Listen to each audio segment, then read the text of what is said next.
All right, so gonna be on with Jordan Witt tonight, and before the video starts, before Jordan shows up, I want to get this out of the way. Please, if you would, subscribe to my YouTube channel. The podcast is free. I do it for entertainment. I don't do it for money, but it's nice to at least have an audience or have somebody that comments on stuff. If you like it, don't like it, comment. I'll try and interact with you some if there's something that you got for Jordan. I mean, this is going to be a hang between me and Jordan. It's two friends. I don't think there's going to be anything real deep we're going to talk about, but love to see some more subscribers. Really appreciate it. Thanks. There goes. Yeah, both. I tell them to come lean in and say, "Hey, lean your head in there so you can see in the." What's going on? Oh, just living. You just got home from work? Working. Yeah, I'm working downtown. How late in the season do they go with that?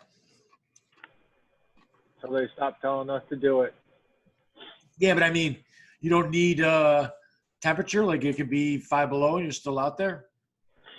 Depending on what type of systems we're putting down, but yeah, there's usually some sort of usually 20 degrees is our cutoff limit.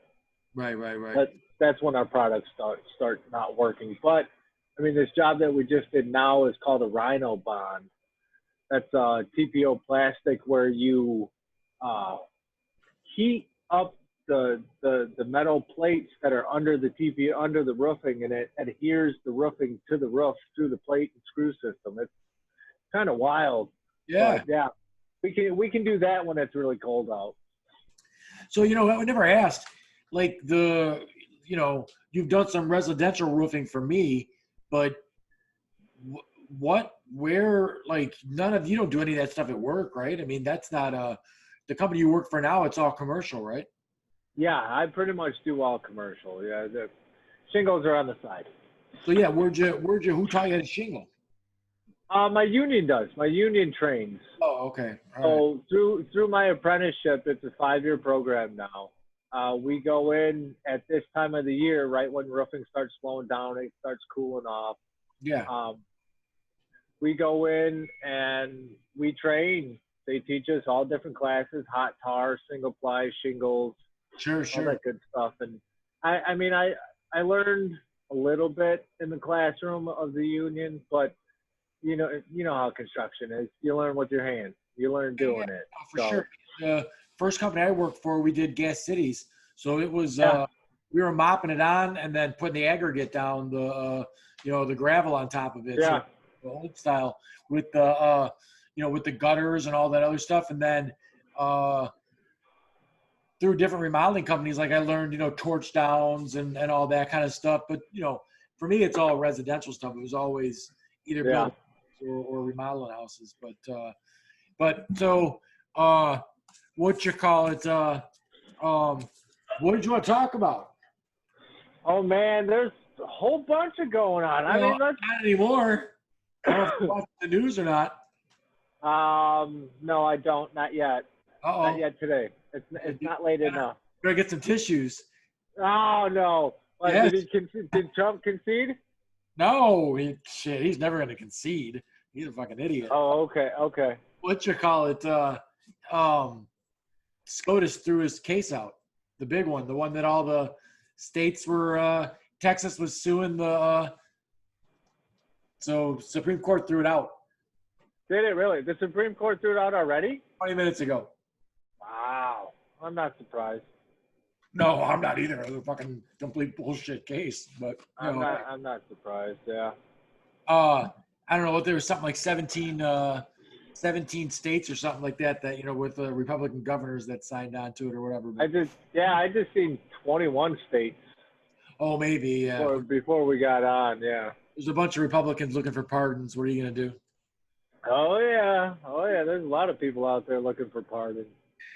I think Donald Trump told somebody that in his cabinet that he was gonna possibly pardon anyone who's ever talked to him. Really? I don't know if I would believe that one. He could do it. But oh yeah, he could. He definitely could. I mean, I think he should start with some of the other people with pardons, like Snowden and some of the other whistleblower guys. Pardon Snowden for sure. Yeah. But I mean, somebody's got to come along and pardon Snowden like that. Yeah. But then again, I don't know. Like I don't think Biden will do it. No. No, right. But Trump could and should, and somebody else should. And I mean, that guy's definitely a hero, not a criminal in any way. Right. There's no reason why that guy shouldn't be able to come home. I've seen plenty of podcasts with that guy as far as that goes. But yeah. So like, I took a look at some of your posts and stuff like that, and I figured it should be pretty entertaining conversation. Oh yeah, I've been brushing up too, just so we can have a little bit more of an interesting conversation. We're trying to. I won't let you down, but I don't really do like I don't debate anybody on here. Like that's not. Yeah, I No, don't okay. like to debate either. Right. I just have like a conversation and that kind of stuff, and I don't look like on Facebook. I used to like get it into more like in-depth conversations with people just to like kind of hear what I want to hear what they have to say. But I don't know. Maybe I'm getting old. Maybe Facebook's getting old, and it's just a situation where it's like I don't suffer fools the same way that I used to. I don't just sit there and listen to this like.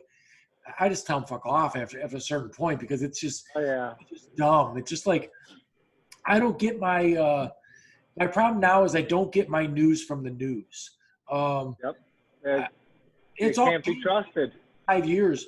You can find podcasts on every single topic that you could ever dream of, and they'll have a legitimate constitutional expert to talk about constitutional matters. Like I've been listening to nothing but science stuff.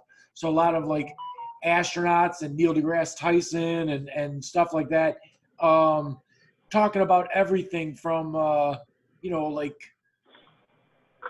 astronauts breaking down every astronaut type movie that's been out there and stuff like that. And it's some of them are bullshit, right? Like that stuff like I'm gonna kill my phone here. Stuff like Armageddon. I mean, obviously that's crap. Like as far as science goes, right? Yeah. But as entertainment goes, it's fun and all that stuff. Great movie. Right. But I just quoted it today at work. I quoted the Dr. Strangelove quote at the end when Steve Buscemi's riding the Warhead. I was riding the roll today when they picked it up on the crane. Right. I quoted that. I'll tell you what, that's some of my favorite stuff about construction crew stuff is there's always guys quoting movie quotes and like it's this weird like guy environment as far as like it's a real I don't know like the union thing though. Any ladies on the roof with you? Not on this job, but some jobs that we do downtown and the bigger jobs, yeah, there's requirements that we never see that in like the local yokel residential construction. Yeah. I mean once if you do, usually it's somebody's old lady. It's somebody's wife. The foreman's wife. Right. I mean, there are just so many. I think movies and music do the same for me. If someone says something and it's in a song, I can repeat the lyric from the song or a movie, and that's always a good time. But so I mean, because I don't get my information from the news, which I think the news sucks. The news is like it's at the most you're going to get a 5-minute segment on some topic, and then you learn just enough to be dangerous. You learn just enough to make a fool out of yourself. So and it's whitewashed. What's that? It's whitewashed too. It's got that little bit. Well, it's whitewashed, and it's either a flat out bullshit, or it lies by omission, right? So it's either just they won't tell you the stuff that they don't want you to hear, or they just tell you bullshit. So it's hard for me when I get in a conversation with somebody that is, you can tell they're getting it 100% from some talk show they're listening to or some news thing they're listening to. And it's like, you've got nothing that is in reality here. So I'd like to have conversations, but I want to have conversations where you'd have to get a baseline of what is factual and what's not before you could start the conversation. Because, Right. If you try to have a conversation with, you don't think the earth is flat, right? Or anything like that, right? No. Okay. No. No, The no, Earth not, is not listen. flat. Right. No. But I Right. do believe in aliens. Oh, I me do believe too. in aliens. Oh We'll my get to God. that later. Oh, We'll if get we to could just that get our later. shit together and we could see the aliens, I'm dying. Me and the boys talk about the aliens constantly, man. If we could just get the fucking aliens on board, this would be fucking great. No, I absolutely hope that there's aliens. But I had a guy come out to work on a wheelchair, that like a repair guy, and he was a flat earther guy. Oh, And really? yeah, and I mean, he probably stuck around for 2 hours after the repair, and he was explaining, like, I had watched a couple YouTube videos where they were explaining the flat Earth thing, and like I was like intrigued, but I didn't really go down the rabbit hole. This guy went full out on the ice wall and the Oh, military expeditions, and I was like, oh my God, I was glued to it. Okay, so but you probably are a Q guy, right? Do I you don't know believe it? what's the cue. Oh, then you're not. Okay, all right. No, You don't know I think I've what heard it thrown around, but I don't question my sexuality. No, I'm not no, that's not questioning got nothing it. to do with it. QAnon, the secret society. There's like message boards and stuff where it's like people got a decoder ring and they're like decoding the messages that they're supposedly Donald Trump's tweets are misspelled on purpose, not because he's stupid he can't spell, but because he's sending secret messages to the QAnon.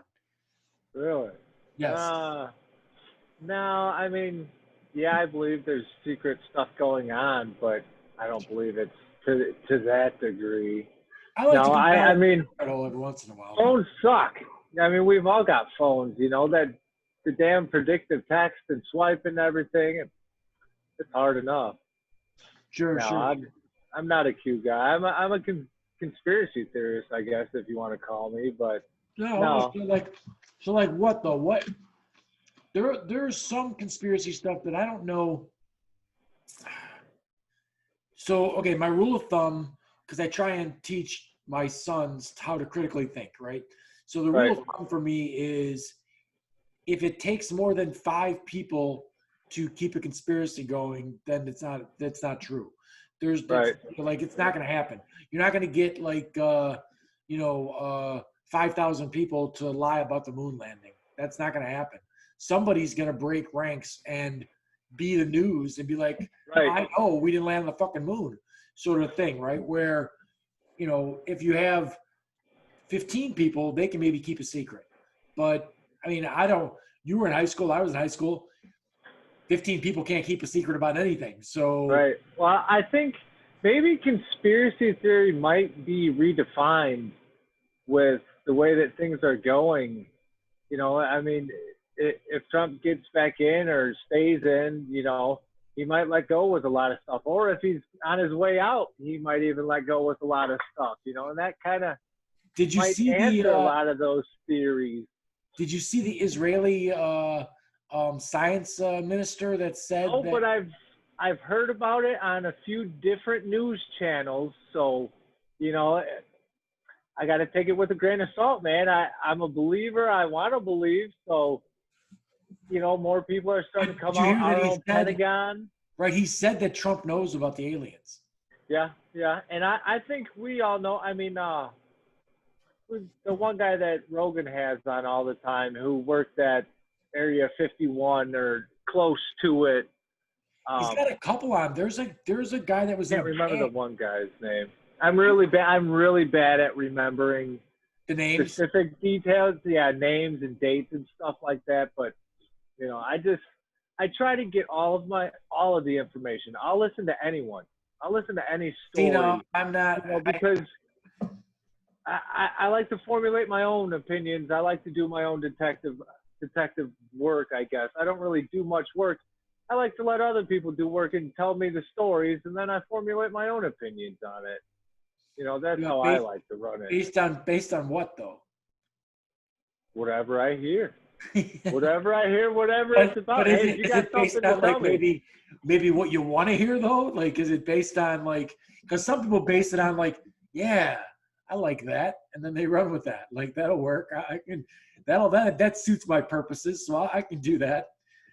No, just, you know, based on moral purposes, original, you know, basic moral purposes. Be good, be nice, and if it sounds right, then, you know, I'll listen a little bit longer. But if it starts to sound like bullshit, I'm gonna stop you there and ask you to explain. But you know, Oh, I love it when someone's full of shit, man. I love it.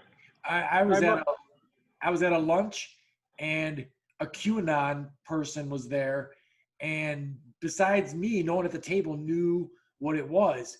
And she started talking, and I just kept asking questions. And she just kept going, and it was glorious. It was just this like, I mean, she was like opening up the Reddit message boards and everything else, and I was like, oh my god, look at this awesomeness.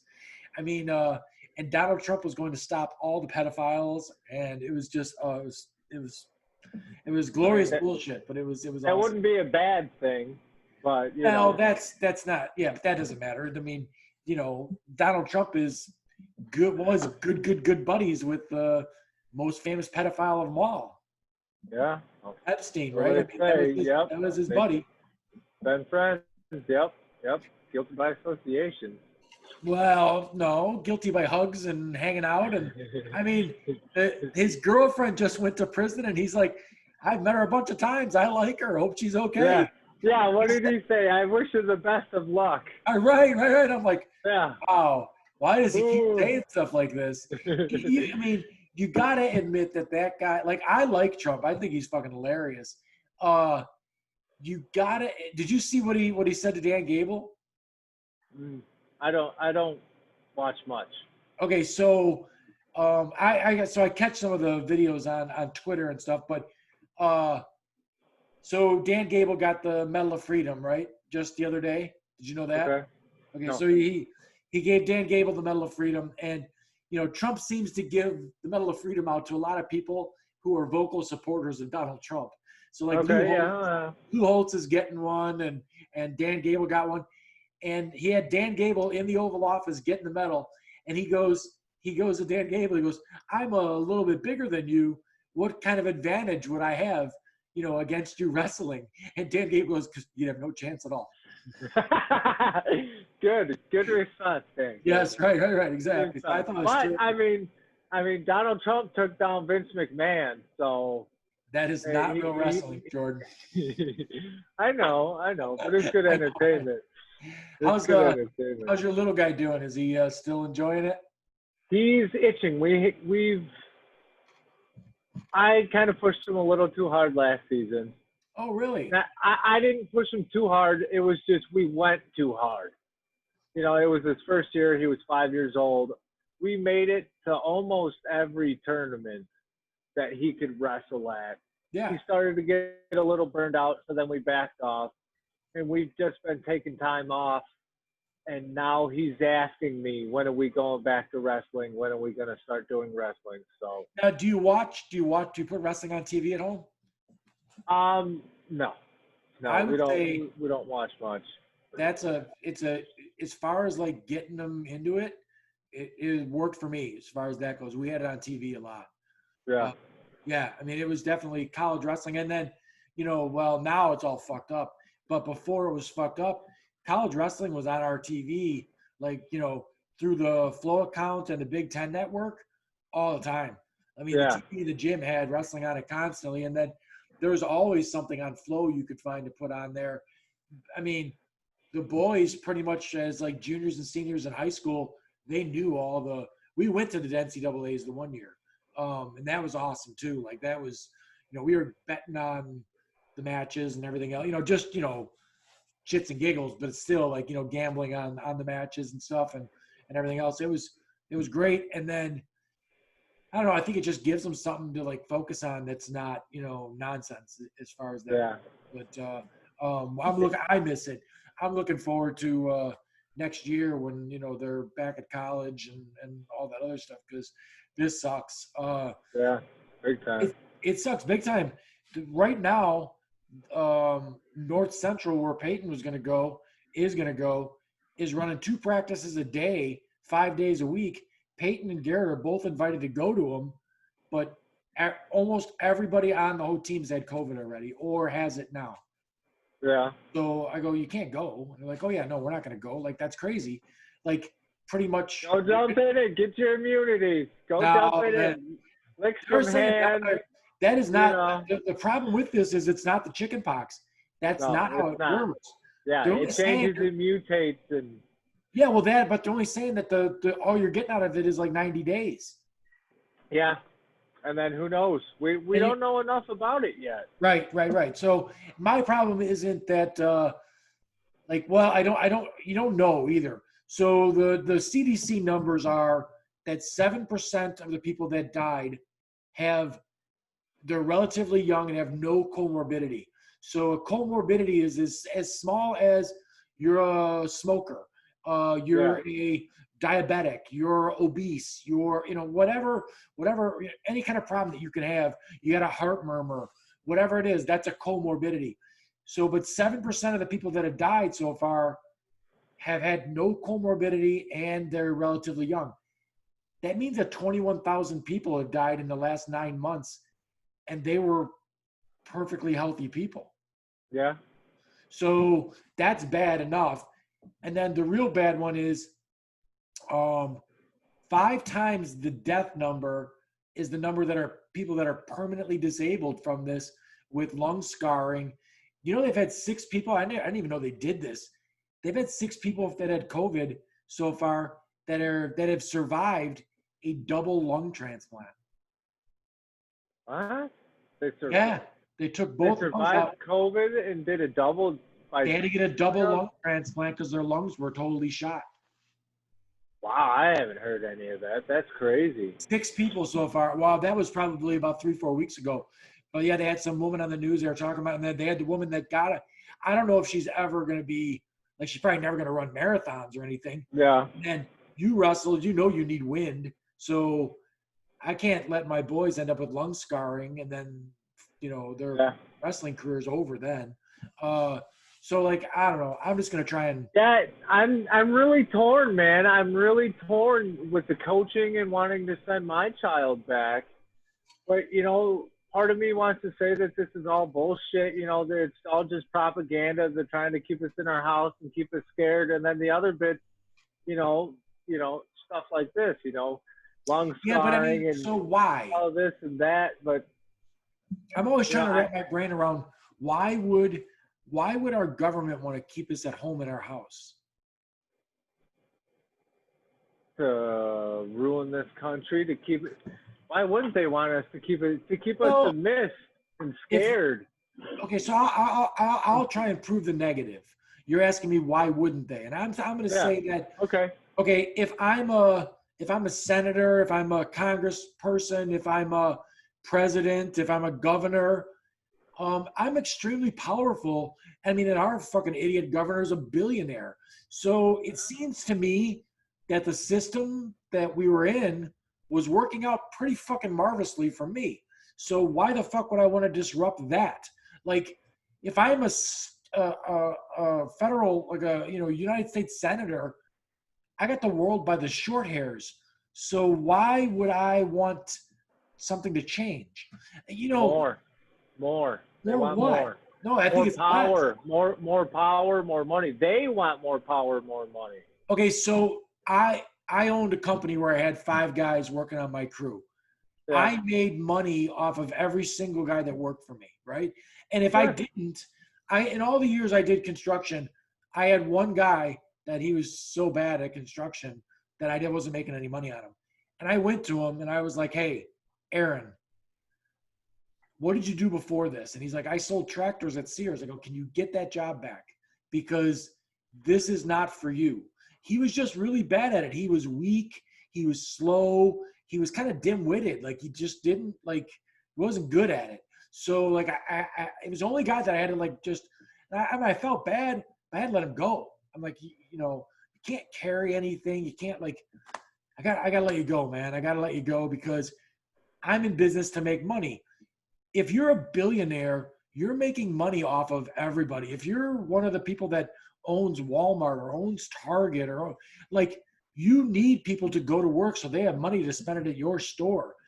I don't see any advantage at all to people that are in power or people that have money telling us to stay home. Like if I could see it, I'd love to hear it, but I don't, you know, like it's working out so well.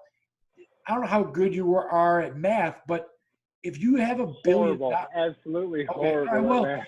have you ever seen? Look it I up. can read a tape measure. Nice. I know my tape measures. Okay, have you ever seen? It's on the internet. Have you ever seen a visual reference to the difference between $1 million and $1 billion? No, but I can assume that it would be astronomical. It's astronomical. It is. Yeah. It is. Oh, So yeah. let's take like a pallet and put dollar bills on a pallet, and it's this huge pallet to make $1 million. It's 1,000 of those pallets Yeah. to make $1 billion. Oh yeah. So like it's like a football field full of these pallets to make $1 billion. The difference Sure. between $1 million and $1 billion is the world, right? So it just seems, if you honestly, a guy your age, you're a young guy. If you had a couple $1 million and you could manage it correctly, you would never have to work again on a few $1 million. But I would still want more. Always. Yeah, no. I understand that, but the way to get more would be for people to go to work and then come to your place and buy the shit you're selling. Yeah. Well, that's what's going on for Walmart, Target, Amazon, Google, all that stuff. They're trying to shut down the little stuff so the big stuff can be even bigger on a globalist scale. That's my feeling. I don't think that that you need a pandemic to make that happen. I think that's happening, and I wish it wasn't way before there was a pandemic. You know what I mean? Like, it's it was starting and it was going smooth, but then this pandemic came in and it seems like everybody's just on board. Like, let's go, let's do this. Yeah, I mean, I was watching documentaries on Walmart destroying neighborhoods 15 years ago. So I mean, you know, I don't think that they needed a pandemic to make that happen. And honestly, it seems like the smart way to go with stuff. Like since the pandemic started, we go to Costco, and I mean, because I'm a dude in a wheelchair, we can go to Costco and we can get the stuff at Costco in the hour in the morning. That's like for the senior citizens and people who are handicapped, right? And there's not that many people in there. And then after that, it's a madhouse in there, so I'm not near that place. But otherwise, I get everything either delivered or from Meijer, where I pull up and they throw it in the back of my car, and then I head back. It seems like a way better way to grocery shop than the other way anyway. It takes a little bit of time before you go there to get used to it. But I'll tell you what, if I was to go grocery shopping, I got to go in there, I got to get a cart, I got to walk the aisles and pick out all the crap that I want to pick out. If I just go on the app, I can make out my whole grocery list. Yeah. I pull up into a spot, they pull out my cart. I don't know, grocery stores, it seems to me, even on the grocery store end, like liability, right? If an old lady's walking around your grocery store and she slips because someone didn't clean up good enough and breaks her hip, they're going to sue you. If they never come in the store, they can't sue you. If you don't have to keep the displays open and make everything pretty the way they do, you could probably run a way more efficient grocery store out of a, like, you know, industrial spot than you could out of a spot that's got the big windows and all the other nonsense. It just seems like smart business to go that way anyway. Like, I hope things change that are better. You know what I mean? Like, I'd love to see mom and pop. Both of my parents worked at grocery stores. They both worked for Dominick's. I don't know if you remember Dominick's. Oh yeah, I remember Dominick's. Right. I played paintball in a lot of old Dominick's too. Dominick's, yeah. Those used to sell in the indoor paintball fields. No, online grocery shopping. I'll tell you what, online grocery shopping is great for saving money because you're not walking up and down the aisle seeing all the bullshit, grabbing everything that, ooh, that looks good. Oh, that looks good. Right. You Right. know, you're super hungry, or oh yeah, we just got Costco. I just signed up for Costco, and I'll tell you what, I really enjoy it. 60-pound bags of rice, big old slabs of meat. Yeah. I'm stocking up. Well, I'll tell you what. I um I go to Costco for political reasons. So I used to go to Sam's Club. I lived in Manhattan, and Sam's Club was 10 minutes. Like it was just, right in Joliet, no Yep, problem.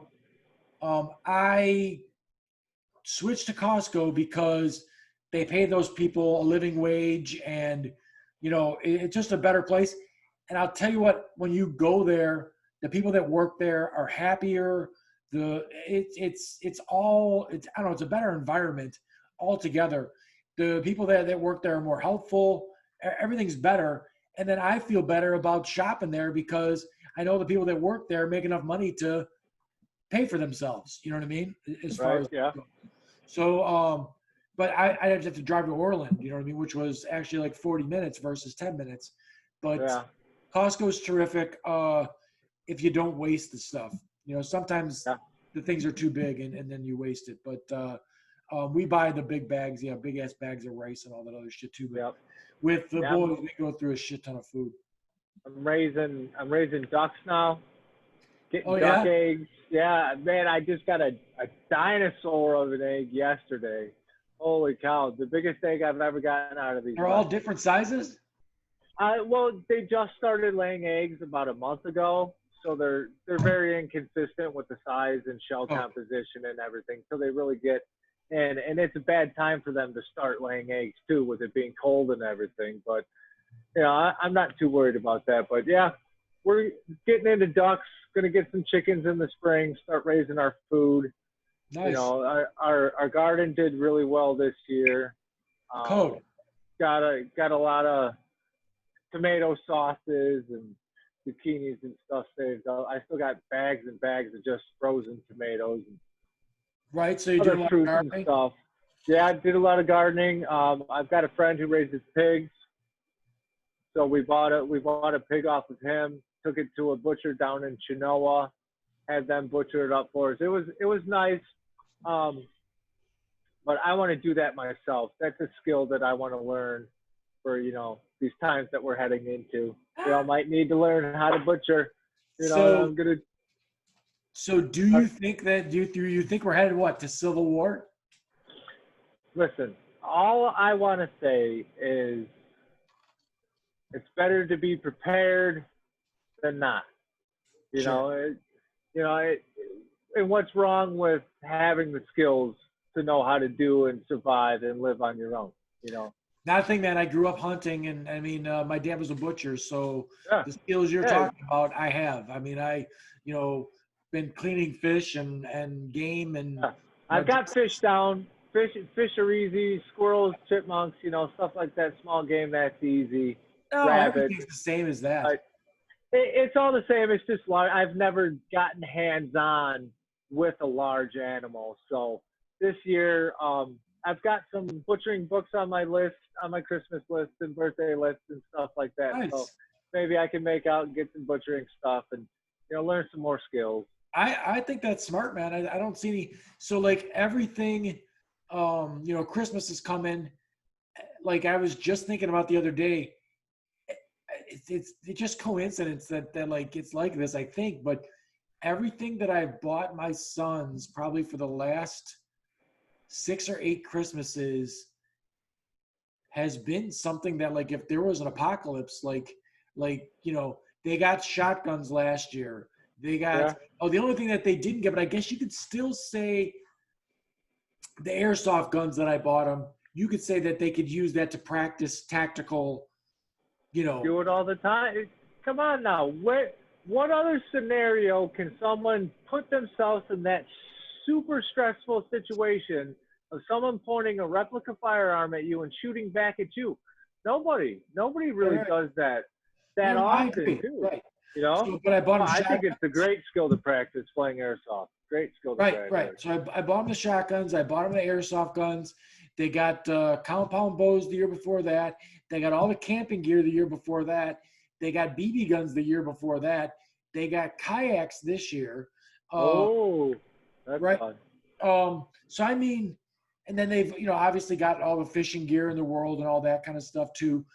They really do have, if the apocalypse happened, they would have those things. You know what I mean? As far as that goes. You got a tarp or a tent? They need a tent. Yeah, they got camping gear. They got full out. Okay, there you go. Yeah, full out camping gear. So no, we're good there. Perfect. But I don't know. I mean, I think that as Americans, we're just too fat and lazy. I don't think that we'll have I don't think it'll go that way. I think people like to watch Dancing with the Stars, and I think some people pay attention to the political stuff, and I think there's a lot of people out there that don't pay any attention to that shit at all. They're watching Honey Boo Boo and There's whatever too many else. of them that don't. They should, but I don't know. I think most of the people that even pay attention to it, they pay attention to the wrong things. Yeah. They pay attention to their team. It's almost like a tribalistic team thing, right? Like, so Donald Trump is entertainment for me, but he doesn't make any sense to me, because I used to have philosophical arguments with Republicans before Trump about ideology and about issues that, I was on the other side of. But Donald Trump is not on the same side as those people were. But those people are now on his side. It doesn't make any sense. Do you know what I'm saying? Like, if you're a conservative, shouldn't you be upset that he has raised the deficit $4 trillion like this year? Oh yeah. Well, that's kind of inevitable with the deficit going up. I don't know too much about that, so I can't talk that much on the deficit. But everyone should be judgmental. I don't like this picking sides.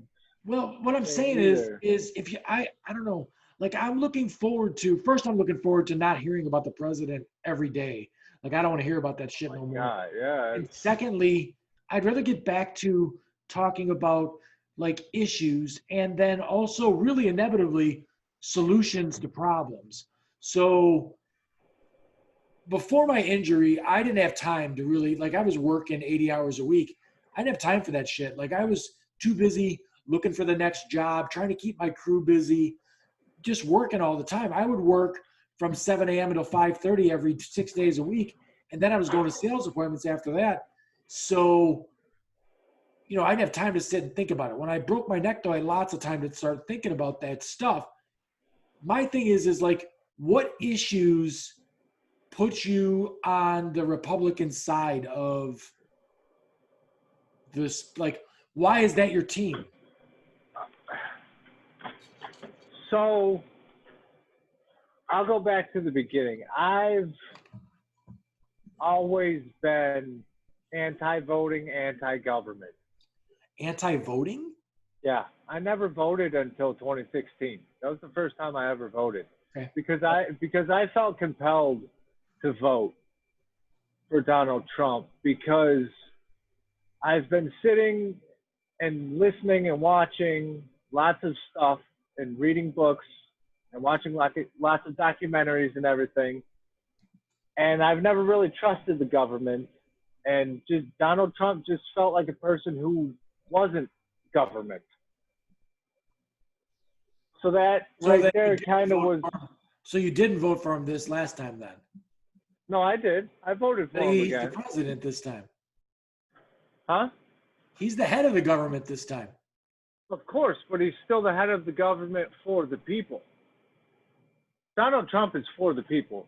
Think about it. He's a successful businessman in the country. No. Why would he want to disrupt? Oh, wait. Slow down. Slow the roll. We got to address these things. He's a successful businessman. No, he's not. Of course he is. No, he's not. No, he's not. That's a fact. His taxes just came out. He is anything but a successful businessman. Oh, well, I don't No, know he's about not a his success. taxes. But wait. Donald Trump's net worth is very likely a minus number right now. That doesn't matter. Numbers go up and down. No. The But man's got buildings and skyscrapers. He's paying no, he people doesn't every own day. those. How He is that not successful? He doesn't own those. He sells the naming rights to those. He's like Guaranteed Rate Field. Trump Okay. Tower is not his property. But He just- they were. He built those. He funded the buildings of those. No. He No? didn't. No. Really? Really. He sells his. So Donald Trump is a brand. He sells his naming rights to that company to put on the building because that's a marketing agreement that they have. They're not his buildings. He says they are, but they're not. No. That's- He's good that's at not- it because he's I'm got positive. names on his building. I know he puts his name on everything like a 6-year-old, but Sure. but no, he sells the naming rights to it. So Guaranteed Rate doesn't own the White Sox park. They just have the naming rights to the park. Yeah. Well, he doesn't like to lose. Nobody likes to lose. I No don't one like to likes lose. You I don't like to lose. Right. Right? I I want a get it. winner. Joe Right. Biden's not a winner. He likes to lose. He's rolling over to the fucking to Oh, the I 90s. don't. And Listen. Joe Biden's not my guy. Joe Biden's He's not not my guy. my guy either. He's not my president. He'll never be my president. I can't. He is. If I he's- get the chance, I'm going to preach it for 4 years that he's not my president because it's my turn now. He won off of fraud and crookedness. I have never said. I have never said that. You know what? Yeah. I have no. never said that Donald Trump's not my president. No, well, good, and I don't like to say that. The president, American politics mean a lot to me because I'm an American. I was born an American. I don't know much about my lineage from my ancestors. I'm an American. That's what I am. Sure. And the Revolutionary War really struck deep with me as a child, fighting against tyranny and kings and all that and breaking off and being Sure. separate and the free country and everything. And I don't know, man, I just think with Biden that it's really going to move in. And irregardless of who the president is, we still need to support them because they're the leader of our country. But Well, yeah. I don't know. How do you square that with what you just said? He's not going to be your president. Yeah, no, I know. I'm conflicted now. I'm really conflicted now. It's really hard. It's really hard being me, trying to be that guy in the middle of, always trying to make everybody happy. I don't know if you saw, but I posted. So in the memories in Facebook come up, I posted in there my posts from when Donald Trump got elected. And on election night, I was like, good, I'm glad. Hillary Clinton will never be president, and I'm fine with that. I do not like Hillary Clinton. I am fine with that. I don't think she should have ever been the nominee. I think that she was the nominee because they thought Donald Trump would be easy to beat. And, she lost. She wasn't likable. She was a terrible fucking candidate for president. Yeah. But And they screwed Bernie. They screwed Bernie that they absolutely election. screwed Bernie. So, but anyways, so I was fine with that. I said they get exactly what they deserve. There you go. You got Donald Trump as president. Yep.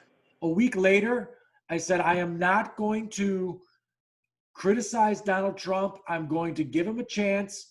He's going to get 6 months, 6 full months of me not saying anything negative about Donald Trump. So for 6 months, I didn't say boo about any of the nonsense that was going on because he's the president. If he won the election, which that's even debatable that he won the first election because he lost the election by 3 million votes. So the popular that was, right? Yeah, we're the only country in the world that does this nonsense where we have a fucking electoral college. There's a lot that needs to happen. A lot of people are saying that there's going to be a revolution that happens, and I don't know. I think we need some new amendments. I'm not opposed to, Like what? reforms to amendments and stuff. Well, with free speech and how it pertains onto social media and stuff, I don't like all the censoring on the platforms.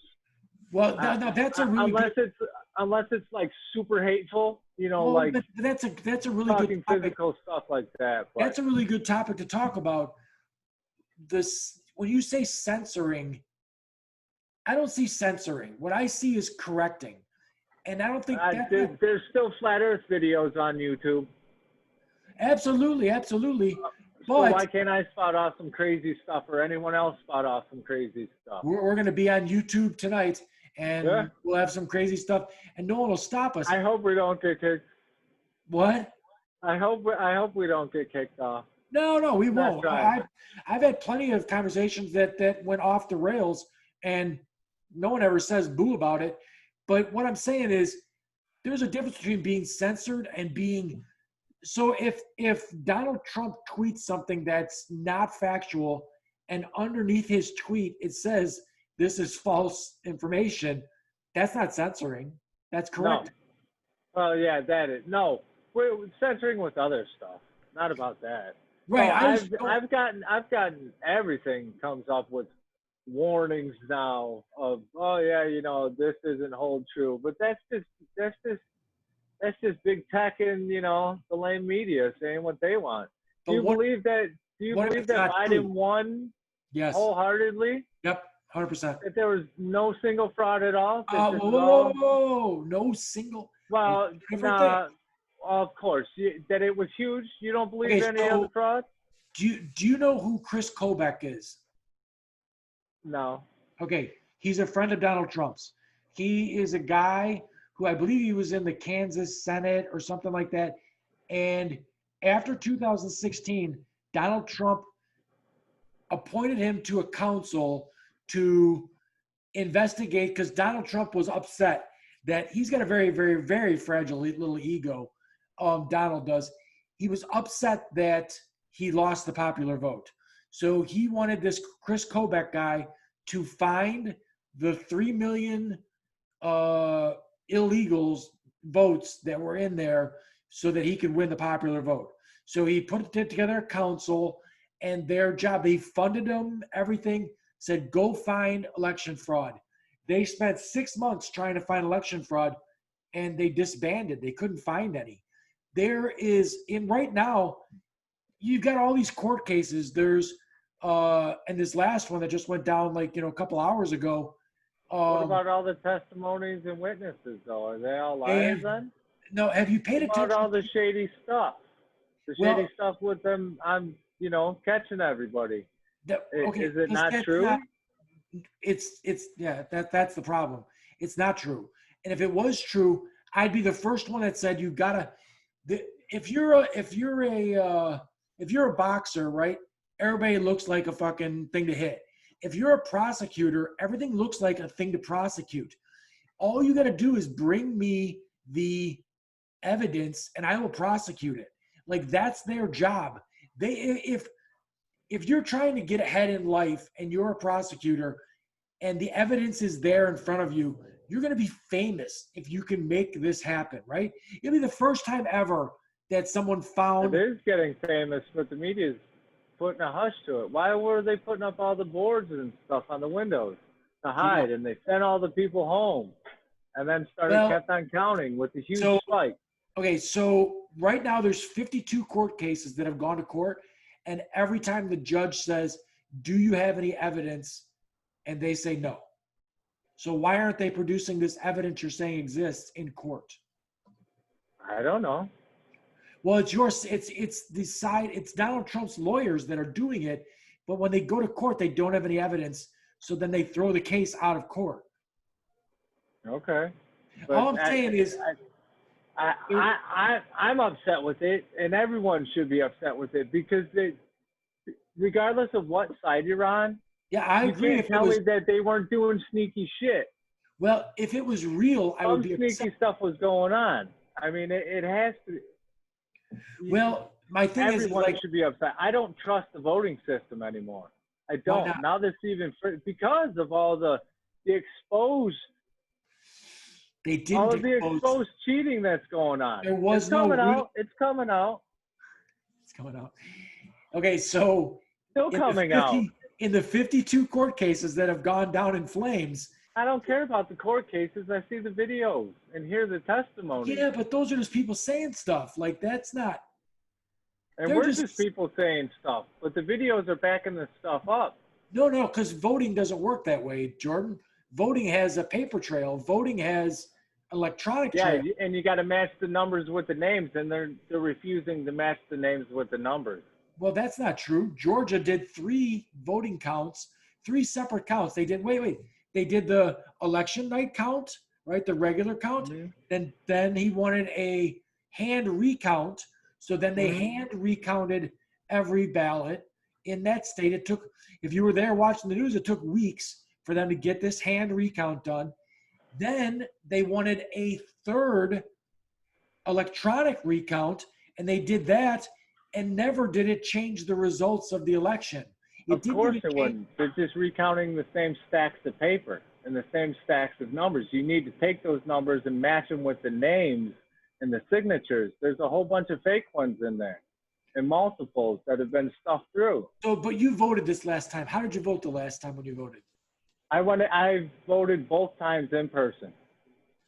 Okay, so in 16 and in 20, you voted. You just went to the polling place and voted. I went to my polling station, and this election, I actually went to the wrong polling station by accident because Oh, perfect. that's where I went last time. Okay, well, perfect. That's where I went. What happened when you went to the wrong polling station? I gave them my name, and they told me that I was at the wrong place and gave me the address where I needed to go. Right? Okay, so Right. let's think about Yep. that. If you went to the That wrong worked here. right, but so at the wrong polling place, they didn't have your ballot, correct? You had to go to your polling place to get the right ballot, Yeah. right? Because the way it works is you register to vote, and then your ballot gets sent.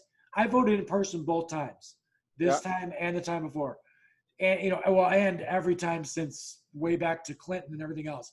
So, and I mean, both boys turned 19. They voted this year too. So, and they, they filled out their ballots and took them in and dropped them off in a drop box because we didn't know if they'd be at college or not. So if you're at college, you have to vote by mail because you have to vote still in the county you live in. But Garrett would have been in Iowa, so you couldn't, vote in person. You know what I'm saying? So that would have been voting by mail. Do you understand what I'm saying? Right. Yeah. So they did mail-in ballots, but they actually physically dropped them off at the polling place because they didn't go to college, so they were here. So how could somebody, if say my goal was to go out and fraudulently vote for you, how can I possibly do that? Oh, it wasn't for me. They weren't taking my name. No. But they take somebody's name because otherwise there's not a ballot. Oh, dead people. No. And you can take other names and run them through, or just make up other names. The names didn't matter. No, but they were just stuffing them through. If I show up at your polling place and I say my name is George Stephanopoulos. Well, my polling place isn't corrupt. That's why. If I go to my polling place and say my name is George Stephanopoulos, can they find my ballot? No. So how? No, because because my local governor, I believe, wouldn't allow that to happen. These other cities and states, they're in on it, man. They're in on it. You're saying that the people who are not in power are able to do something that the people in power can't do. Trump is the president. The state of Pennsylvania. He's got restrictions too. Wait. But the state of Pennsylvania and the state of Georgia have Republican legislatures. So the states are Republican run.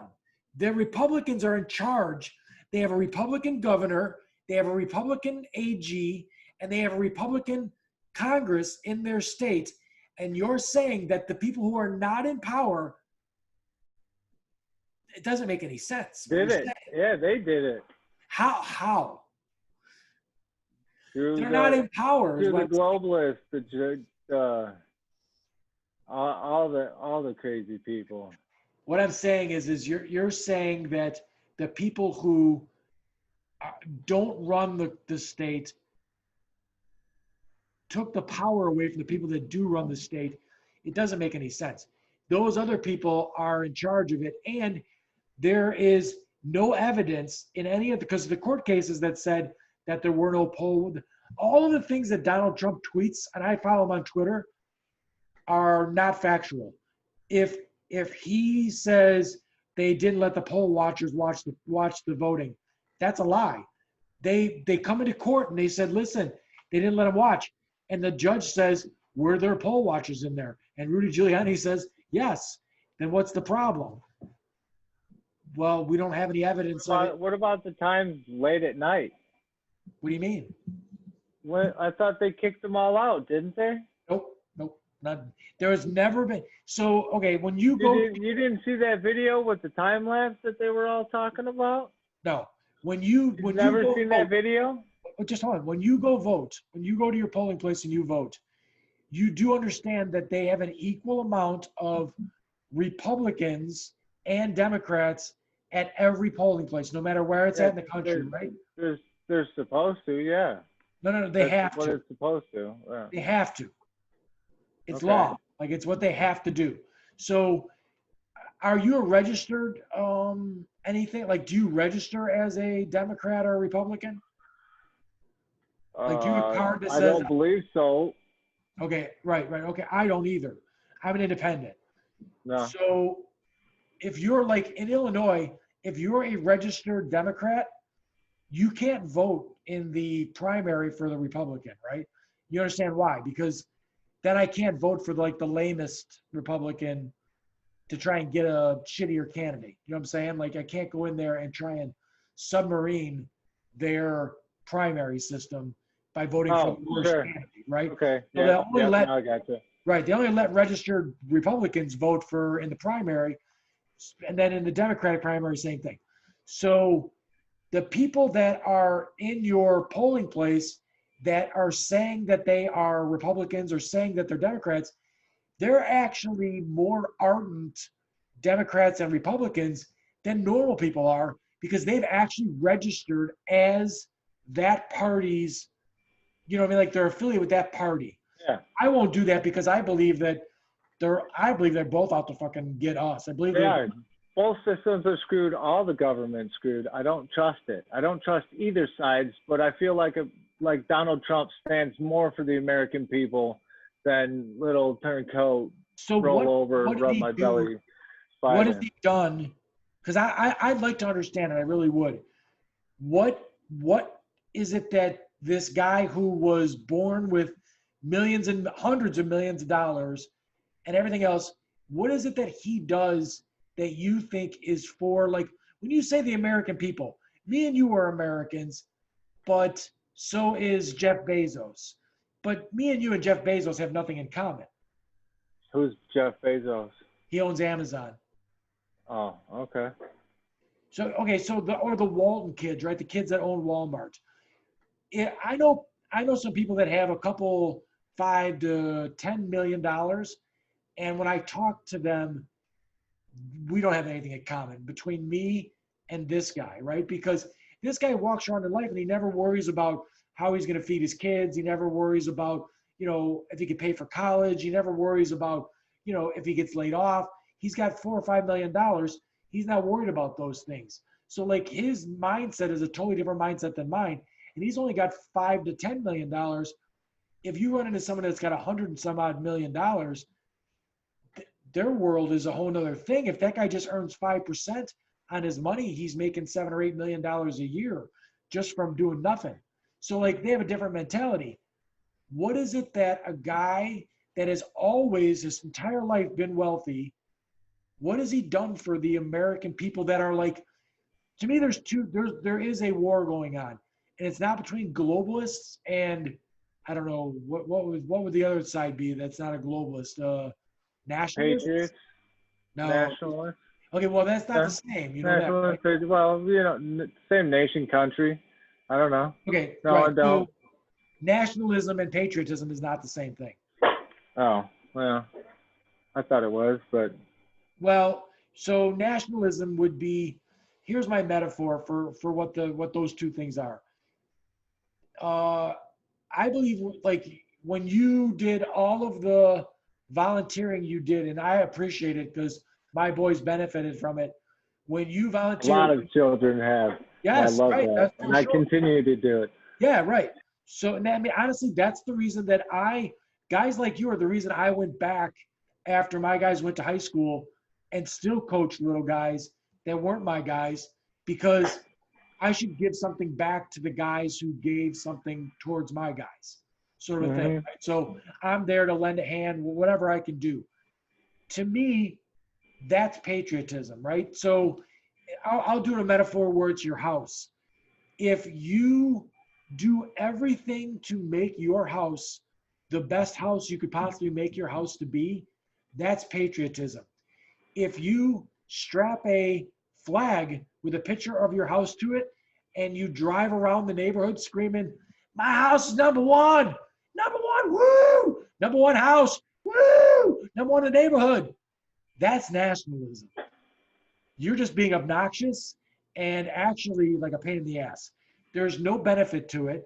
If you don't go do the work to make your house the best house in the neighborhood, running around waving a flag with the house on it is just bullshit. It's just complete obnoxious. You're literally saying stuff like, we're better than that other country is, for no apparent reason. But if you're the other guy who does all the work to make it that way and doesn't say anything about it, you're actually making a difference. And you're actually helping the greater good. If you do everything to make your house the best house it can be, you're helping the property value for the rest of the houses in the neighborhood. Yeah. Do you know what I'm saying? If everybody got on their bike and had a flag with their house on it and screamed, my house is the number one house in the neighborhood, would the neighborhood be a good neighborhood? You just have a bunch of assholes. Nationalists. Yeah. Right. Okay. So that's Nazis, though. That's the Nationalist Party. That's thing that you have like. I'm happy to be an American. I'm happy to have conversations that would better America. I'm happy to do things to volunteer my time to better America. And that starts in your neighborhood. That starts with your neighborhood. Absolutely. Go out, meet your neighbors, say hi to them, build a relationship with them. Right. And that's where we start. That's the difference between those two things as far as the definition of those two things. And nationalism kind of leads to wars. If you're running around saying that, Germany's better than France, and then as soon as a French person goes, fuck you, France better than Germany, you're going to fight. Yeah. It's going to cause a problem. We're all humans. We're all on this planet. There's a bunch of imaginary lines on the planet that says, this is my country, that's your. If we all worked to make our little part that we have of the planet better, we could make the world a better place, make the country a better place, all that stuff. So back to my question. What is it that I think that a working person like yourself and myself and everyone else that's in the middle class that's trying to do the best they can for their family, pay their taxes, all that kind of stuff, that's patriotic. That's a good thing. What is it that you see that Donald Trump has done or has even promised to do that's going to make it better for the middle class? Because I honestly, and I'm not trying to be a dick, I'm trying to wrap my brain around what the appeal is to a guy who did tax breaks that 85% of it went to the wealthiest corporations in the country. The first stimulus package for this COVID shit, if you made a little enough money, you got $1,200 one time, and the rest of the $2 trillion went to big business. Went to big corps. Oh yeah, that's bullshit. I'm not saying that I love everything that he's done. No, I don't want you to say that. I don't. Yeah, no. What is it?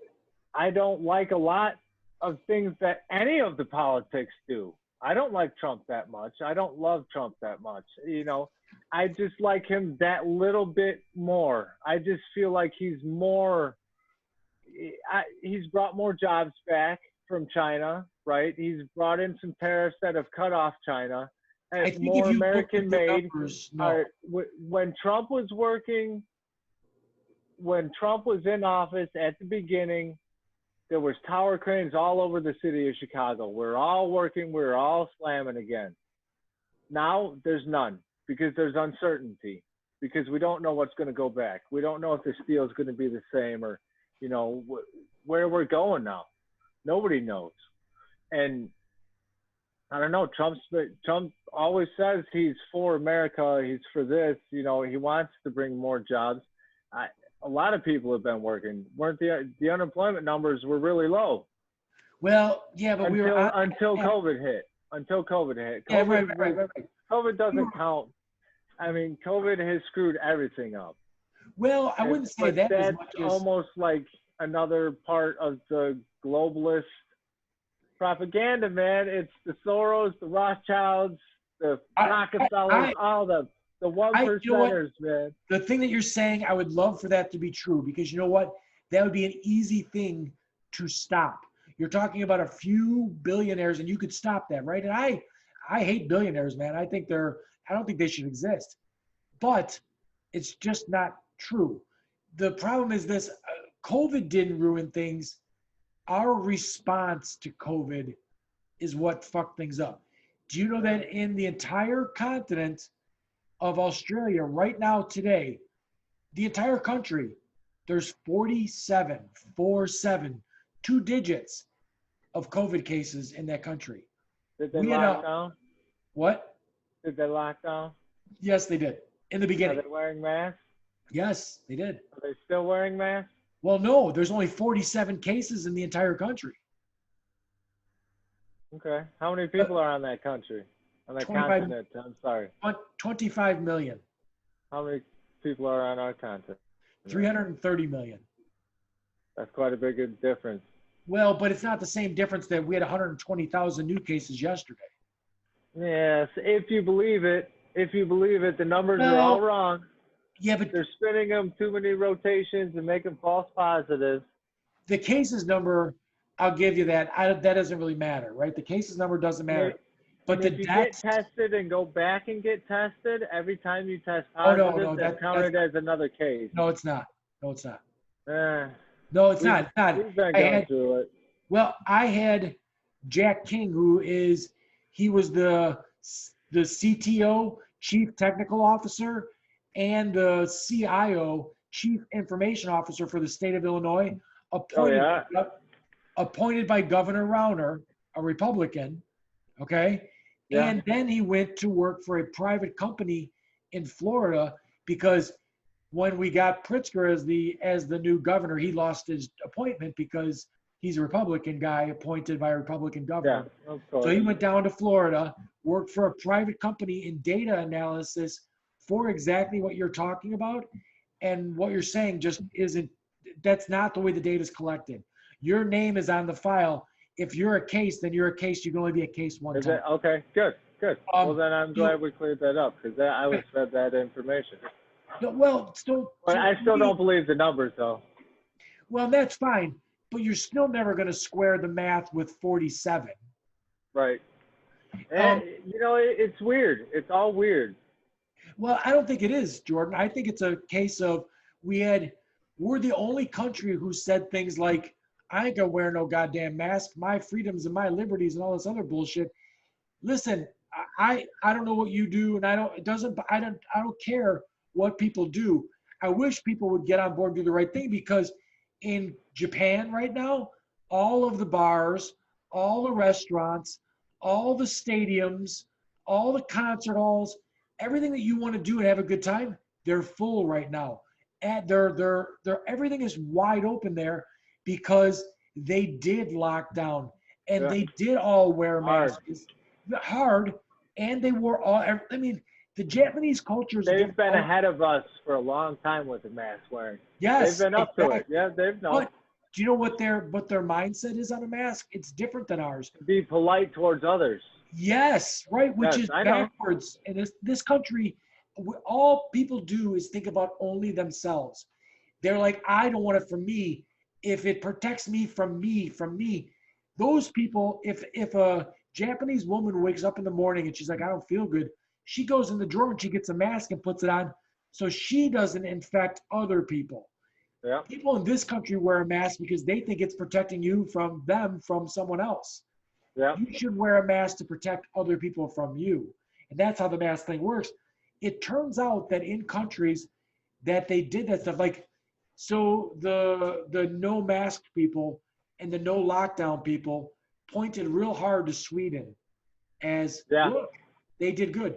They're doing terrible right now. It's a Are complete, they? oh yeah, it's a complete fucking shit show there. And the scientists in Sweden said, we were wrong. You cannot achieve herd immunity when it only lasts 3 months. Yeah. 3 months goes by and now you're not immune anymore. How the fuck are we? This shit's never going to Is get that what it's down to now? 3 months and then you're not immune again? They're saying 90 days is what it is. 90 days and then you can get it again, huh? And you can get it again. Well, and they had there What was about the vaccines? Have you heard any of the anti-vaccine news against it? okay. So yes, let's get that because I saw some posts from you. I did some reading on the vaccines, and I will definitely go to get the vaccine when the vaccine comes out. Yeah. And I don't. My boys are 19 years old. They make their own decisions, but I do believe we've talked about it that they will probably get the vaccine also because they'd like to not be part of the problem. And the problem with this virus is you can get the virus and be just like we are today, perfectly fine, and still be spreading the virus. So you don't know if you have it or not. There's Right. people that have got the antibodies test that have found out that they have the antibodies and never were sick. Yeah. So that's a pretty damn dangerous virus when you can be walking around giving it to people and never know you had it in the first place. So Yep. the mask thing seems to be very important. The vaccine is, they're saying that the Moderna one is 94% effective and the Pfizer one is 92% effective. So if that's the case, then we can wipe it out. Though that's on the level of like smallpox and like the measles vaccines and polio and stuff like that. We can get rid of this fucking thing if people get on board and get it. They say that the side effect rate for it so far, and we'll find out more as this goes, the side effect rate for this vaccine is 0.0005. So it's 50 people in a million have a side effect from this vaccine. So I saw your post. I saw your post that said this is a bioweapon, the vaccine. Where are you getting that? Where are you getting that information from? Infowars.com, fanvideo.com, or fan.video. Yeah. I mean, I listen to them all. And then I make my own decisions on where I stand. And right, and you decided have been that known. Alex Jones knows. Well, kind of. Sometimes it's not just him that's saying it as well. He has other people on, and scientists and acclaimed officials, right? I don't know. Do you watch him? Do you listen to him at all? I listen to him when he's on Rogan, and I have listened to him in the past, but more for like the putting shit in the water, it turns frogs gay, like that kind of stuff. More of that than anything else, because he's a fucking asshole. You have little guys, and my world became a completely different world when I had kids. It really did. It became like this. Oh, right away, instantly, your world and then, changes. well, wait. Instantly. It's instant, and Jordan, I'll tell you what, it becomes more and more deeply embedded in you as they get older and as they become people. I'll tell you what, it's going to sound bad, but the first 6 months of these guys' life, I could have taken or leave it. No, I was like, they can't do anything yet. This is not fun. This is not a thing that I want to do. So give me a call when they're like a year and a half old and we can start playing. Then I'll have a good time. And then they started becoming people. Now that they're people and I get to have like good conversations with them and all that kind of stuff, now it's even more. Now it's like, man, I wake up in the middle of the night and think about how will this work out for them? What can I do to make sure that their world is, I'm not trying to pave their way. I'm trying to give them the tools to pave their way on their own, right? But I want to make sure that I'm covering all the bases and everything else. It definitely is something that's hugely important to me. And when Alex Jones went on his campaign saying that Sandy Hook was a false flag operation, he retracted that. Yes, but He has recently. I and understand admitted that was a mistake. I don't care about that. I just like to get my news from other places as well. But wait, I go to the Hill and other Yeah, stuff. but hold on. Before he retracted it, there were people outside of these people's homes who lost a 5-year-old or a 6-year-old to a gunman, and there were people outside their houses protesting and threatening their lives after they. Can you imagine, dude? I don't know. That was horrible. You know what else is horrible? Las Vegas was horrible. That was an inside job. I think it was a guy that was on psychotropic drugs that shot all those people. That was 2 different windows, machine guns, actual stuff. 9/11 was horrible. Now, That was an what's the inside reason? job. What's the reason? There you go. What's the reason? Yeah, I don't trust the government. What is the Trust your friends now and that your one? family. That one I could almost get. I could almost try and get it. Go along with that one. But Thank you. what is the reason that the globalist George Soroses of the world would want you to have a Las Vegas shooter that is not just one person? Well, what's the reason for that? Well, it's just more propaganda, more stuff, more stories, more but ways to put fear in us, But what I'm saying and is to take back guns and gun control. Right? has that ever worked at all? I mean, have in the time Slowly. when? I'll be 50 this next summer.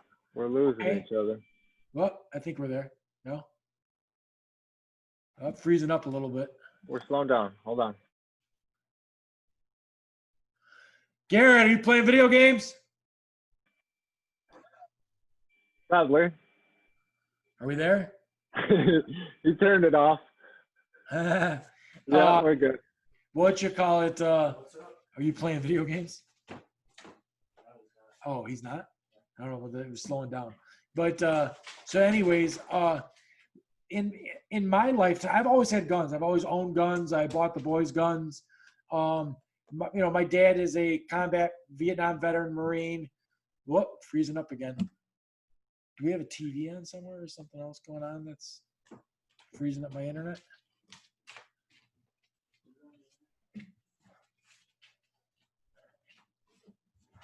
So anyways, I've always hunted, grew up with guns.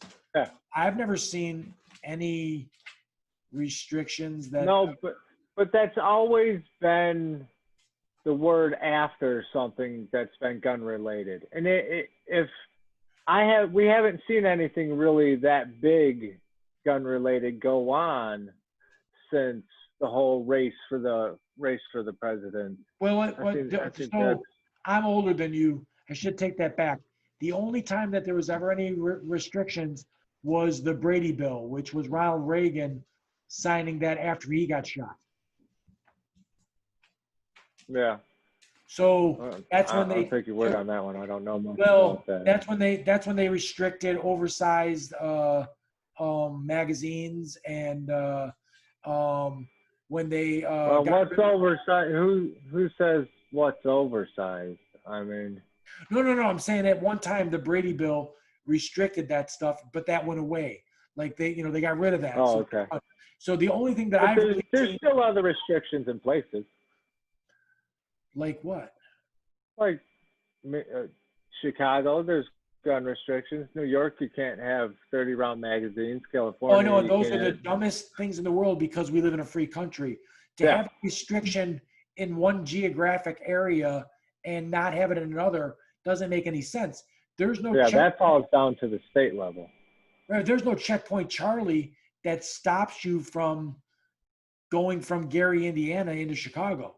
So you can just go into Gary, Indiana, get a trunk load of guns, and then drive into Chicago, and now you got all the guns in there. You're breaking the law, but like nobody checks you in the first. It doesn't make any sense. So like we're the only state that's got a FOID card. You think that's a bad idea to make sure that felons can't buy guns? No, not at all. I actually support the FOID card application. I mean, I'm a card carrying member. Yeah. And, you know, yeah, always, you know, I believe there should be background checks, and you can do your psychological checks if you want, but I mean, you can never absolutely know what's going on inside of somebody's head. So There's no it's absolutism. always, yeah, Right. I exactly. mean, you can get killed getting run over by a car, but you still got to wear your seatbelt. You know what I mean? But So yeah, like, yeah. you try and do things to make it okay, so that it's And less. criminals are always going to find a way. Always. Yeah, but you got to That's make it why they're harder. criminals. Yeah, but you got to make it yes, harder. yes, Right. yes. So, I mean, And it's making it harder, but you're also making it harder for other people. But the process now is a lot easier because you can just do it all online with your phone. I mean, you can go on your phone right now and fill out the Floyd card application in probably 10 minutes. right, but there's no restriction if you're not a felon and you're not, you know, if you're legal to get a gun, then like my boys turned 18 years old, got Floyd cards. We went to Bass Pro and I bought them shotguns for Christmas. So Right. like there was no problem at all. It was actually easy peasy to go do. Yeah, And it's super I easy. honestly, I think it might be a little too easy. When I was a kid, so my dad is a Vietnam veteran Marine. He saw firsthand what a rifle round does to a human being. Sure. So he made sure that when I was like 12 years old, I took the NRA gun safety course and all that other stuff before I got to be old enough to have a gun. And, you know, he took me out as a butcher and we hung up a big piece of meat. He had me shoot it and be like, look at the damage. Think of that being someone's leg and stuff like that. So then you were concerned about, you know, whether it could hurt somebody and everything else. But I don't think most parents are doing all that stuff. No, And I think that they not should. enough. Yeah. Right. Yes, they do. So there's Public no, hangings wouldn't be bad either. what is it? Public hanging. Why would that be a helpful thing? Oh, I don't know. I think it would teach a lot more criminals to do the right from wrong then. You think that that people are deterred from murdering people because they'll get killed? Yes. Why? In a public manner. I don't know. It's just one of my if you- weird, crazy thoughts. No, but I mean, if it's illegal, you're going to go to jail or whatever like that anyway. Why would killing someone else make it more of a deterrent? Jail is the easy way out. I don't jail's think the easy anybody life. is. Yeah, really, I don't want to go to jail. No, not for me. No. Oh. I'm saying for criminals. Criminals, jail is the easy way. Yeah, but the minute you kill someone, you're a criminal. Yeah. Well, so you're saying there's no scenario that could happen in your life that you would kill someone? In my life? Yeah. Oh, there's plenty of scenarios. But the second that you did it, you'd be a criminal. Not necessarily. Not necessarily, but most likely. Within my rights?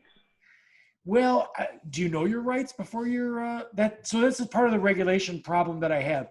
People don't Right. know their rights. You know, if someone breaks into your house and they don't have they don't have a weapon, they don't have a gun, you can't kill them. Too damn bad. I'm part of the NRA. They'll help me out.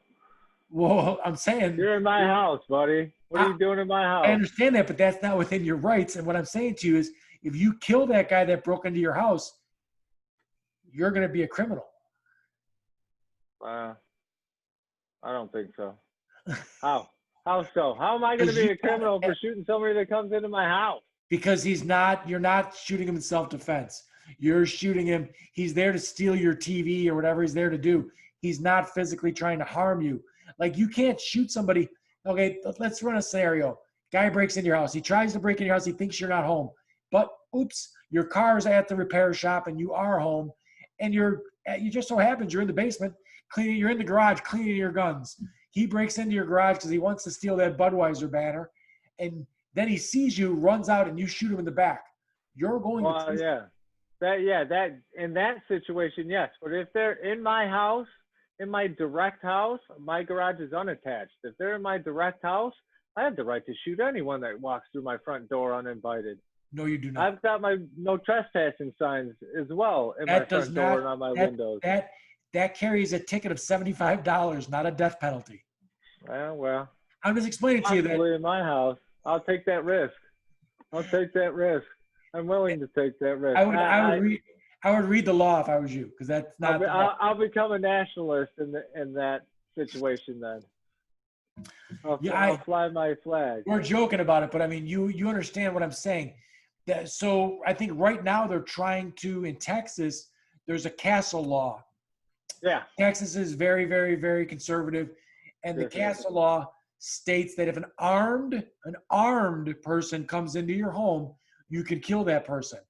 Okay. So somebody in Texas is trying to remove that, which I think is wrong. If someone comes into my house armed, I think I should shoot that person because they're armed. Yeah. Most burglars aren't armed. So you're just gonna let somebody steal your shit while you're standing there watching them? Yeah, I'm gonna walk out of that. I'm gonna leave the house and let you take my crap. And then guess what I'm gonna do? I'm gonna call a State Farm and say, that guy stole 5 TVs and all this other stuff. Give me the money, and I'll go buy brand new TVs and shit. And I will not have ended someone's life. Wait a minute.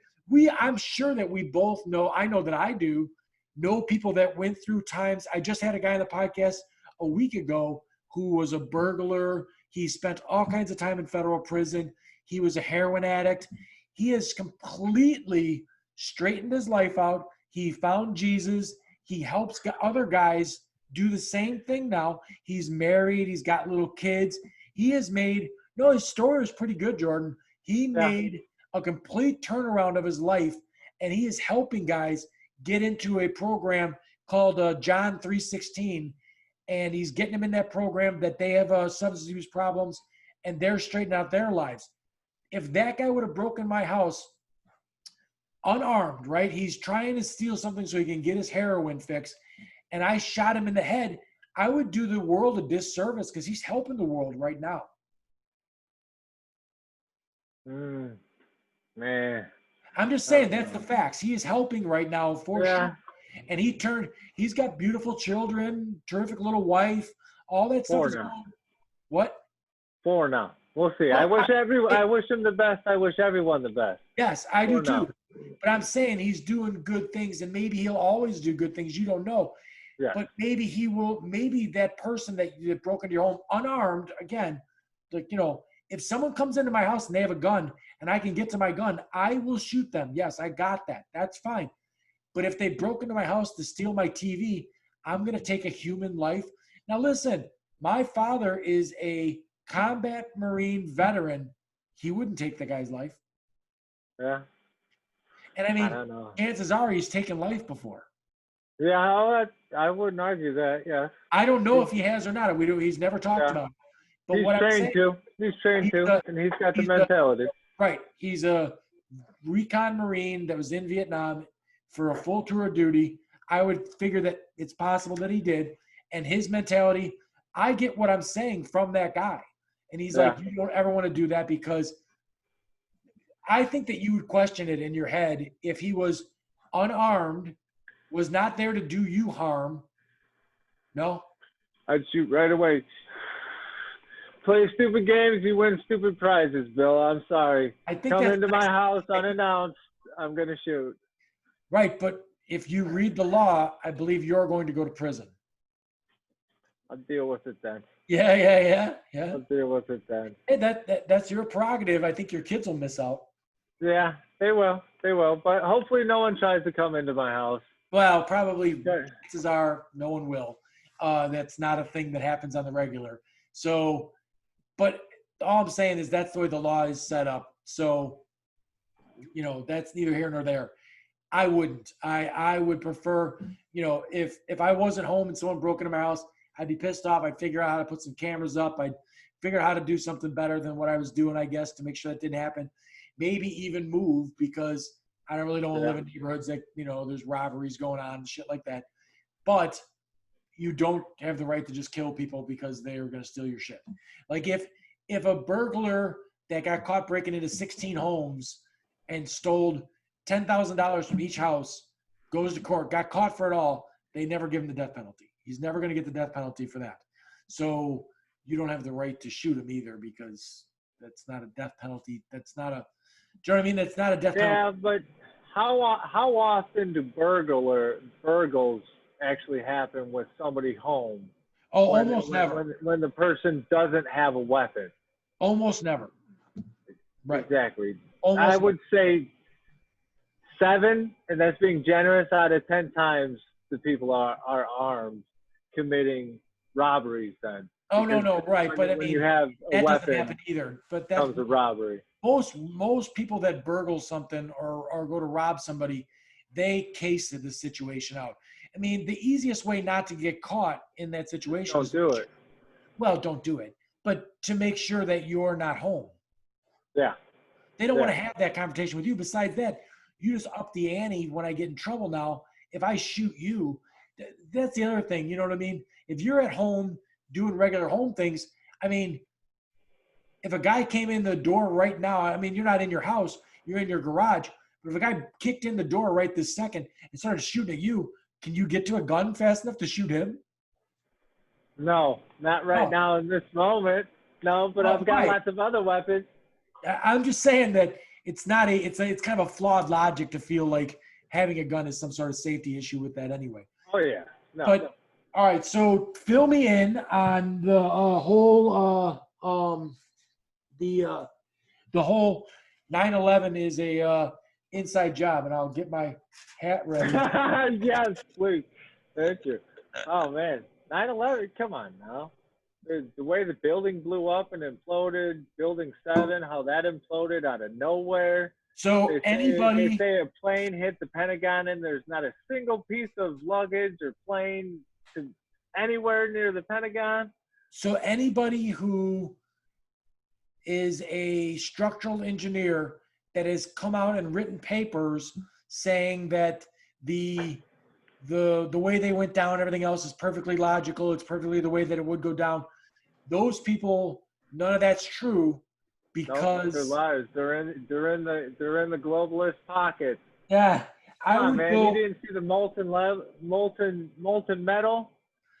I would go as far as to say that I could buy into our government knowing that it was going to happen because there is reports out there that said that small terrorist cells were training them to fly so that they could hijack a plane to do that exact thing. And then we never changed anything till after they did it. Like Pearl Harbor, they claimed that we knew Pearl Harbor was going to happen, and we let it happen so we could get into the war. And right? I halfway believe that. Right. That to me, that's feasible. The thing that says that structural engineers would say something that is not, that's patently false. It's science, so it's either Look right at or the science wrong. of how the building fell, how the building collapsed on itself. Look at the science of how Building 7 fell on itself. Right. No, I get it. I get what you're saying, and I've seen those videos because every once in a while I like to go down the rabbit hole on that stuff. But if you research on the internet properly, where you don't research the answer you're looking for, you research, like if you Google just what you want to see. Right. If you Google 9/11 was an inside job, you're going to get all that stuff. But if you Google like why wasn't it, you're going to get all the counter argument too. Most people that want it to be an inside job only look at the one side, and then they're like, well, this is real because this guy says so.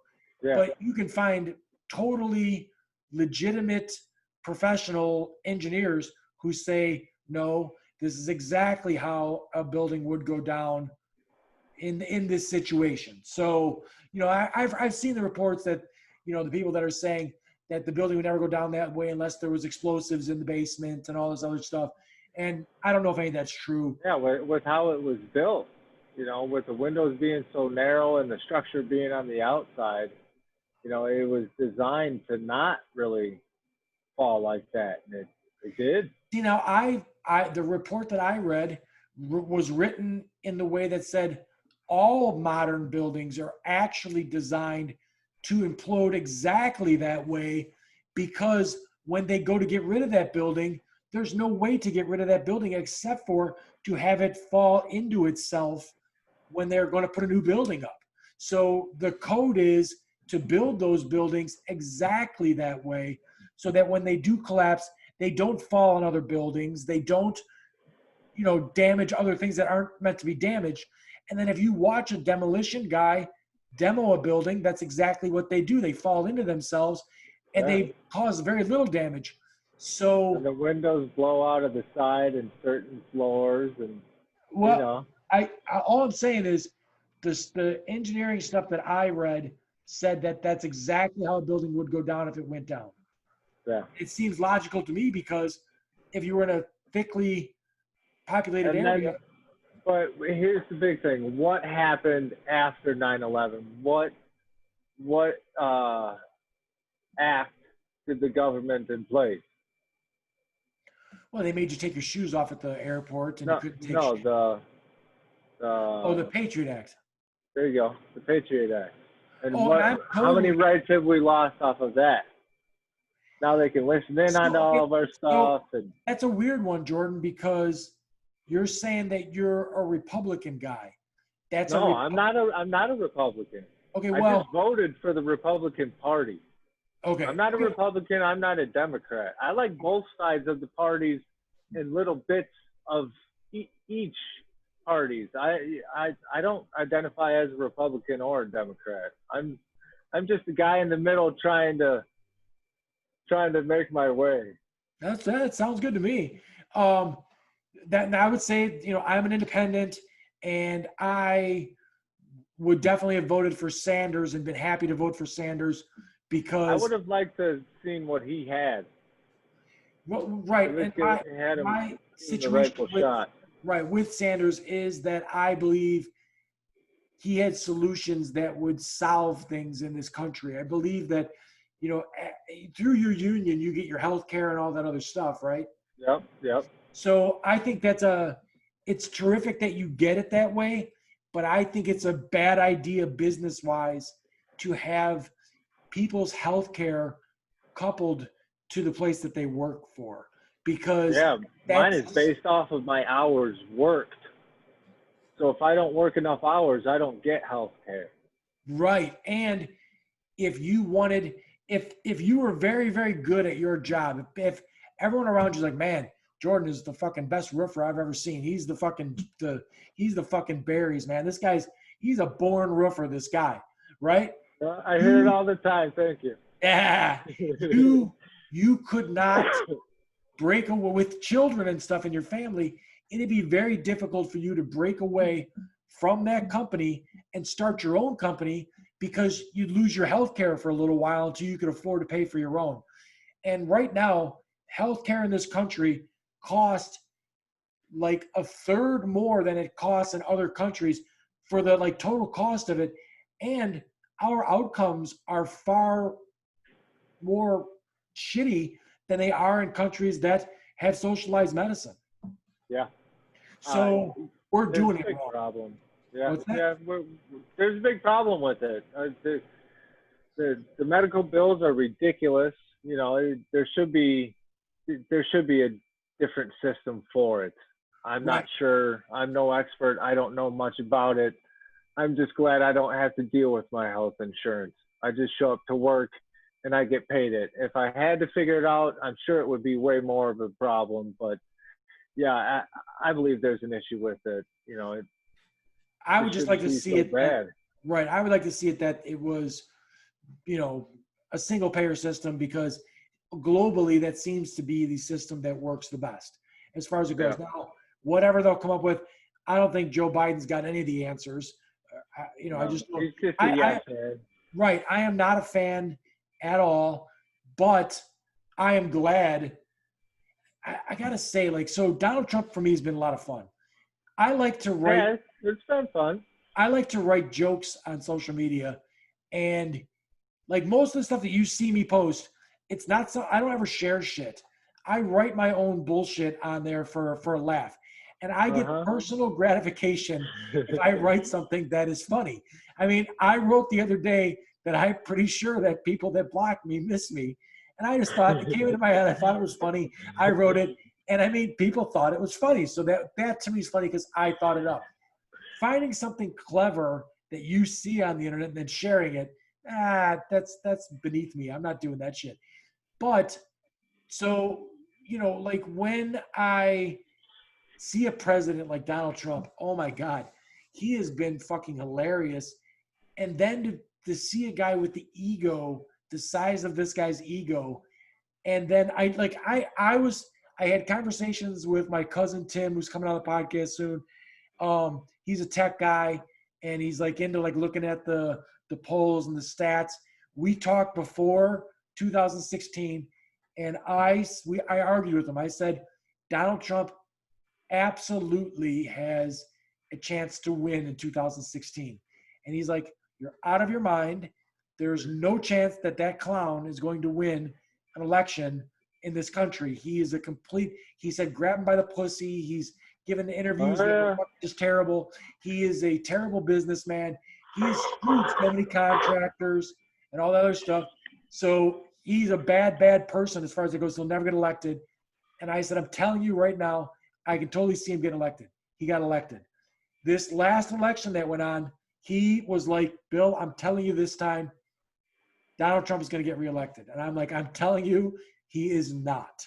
He is absolutely going to get murdered this time out. It's not going to happen. And I'm like, the thing that made it funnier for me was the fact that Joe Biden is a terrible candidate. The worst. So I don't know about the worst. Hillary Clinton was the worst. He is, come on.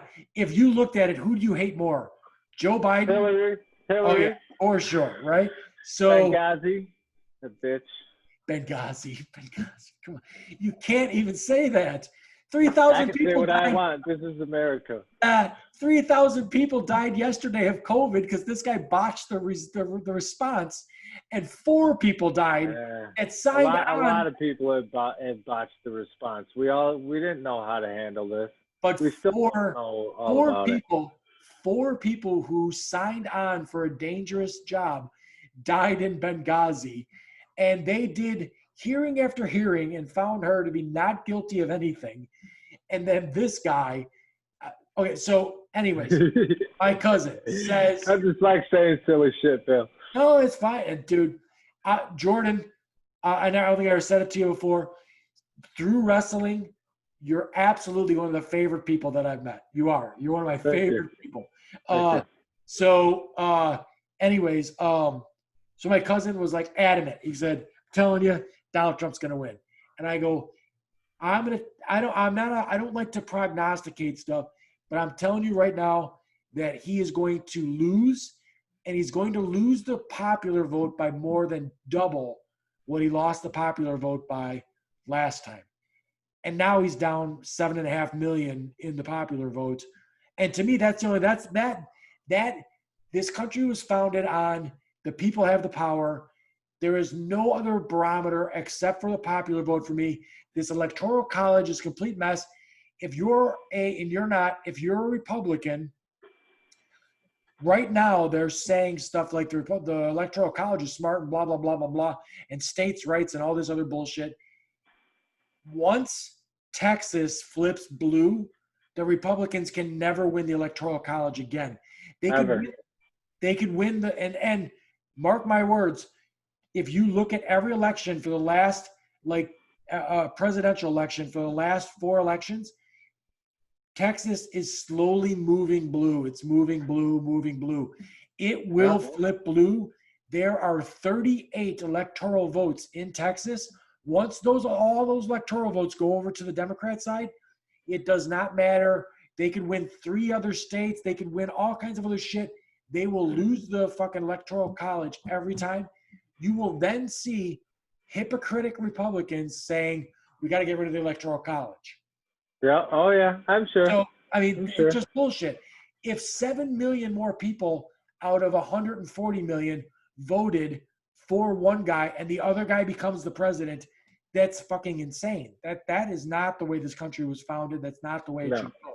So, but anyways, that's the way it went down. Trump lost the election by over 7 million votes to a fucking guy who should be retired. He's fucking too old. He's got no good ideas. No one fucking cares that he's president. Yeah. The entire country, across the entire country, across the ocean, people were dancing in the streets when the election was final, like on December 8th or 9th or whatever that was. They had the whole thing where when the media called it final, yeah. the media's always called it final. It's been this way it's been since forever.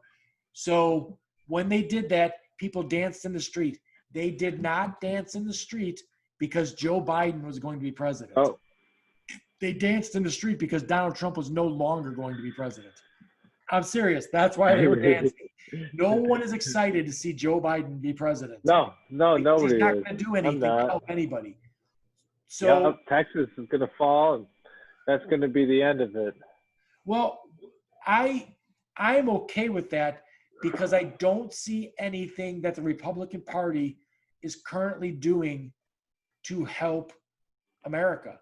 Neither parties are. Well, I think that you got little guys, I got little guys, or young guys, I should say. I got little guys anymore. Yeah. I think that the environment is an issue that's kind of important. I want to leave a planet that there's still places to go hunting. I want to leave a planet that Donald Trump did weird things, man. He signed executive orders that made it okay for you to go into a national park and go into a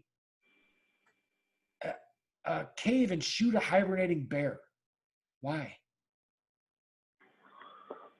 With that's proper, not even, I don't know. I don't know any sportsmanship. That's not even anything. That thing is like in a coma, and you go in there and shoot it. What kind depends on if it's for population control. I don't know. Maybe if the population gets out of hand, you can hunt them down like that. But no. He made it for fun. No permit to do that. And to me, that just seemed like a dumb thing to do.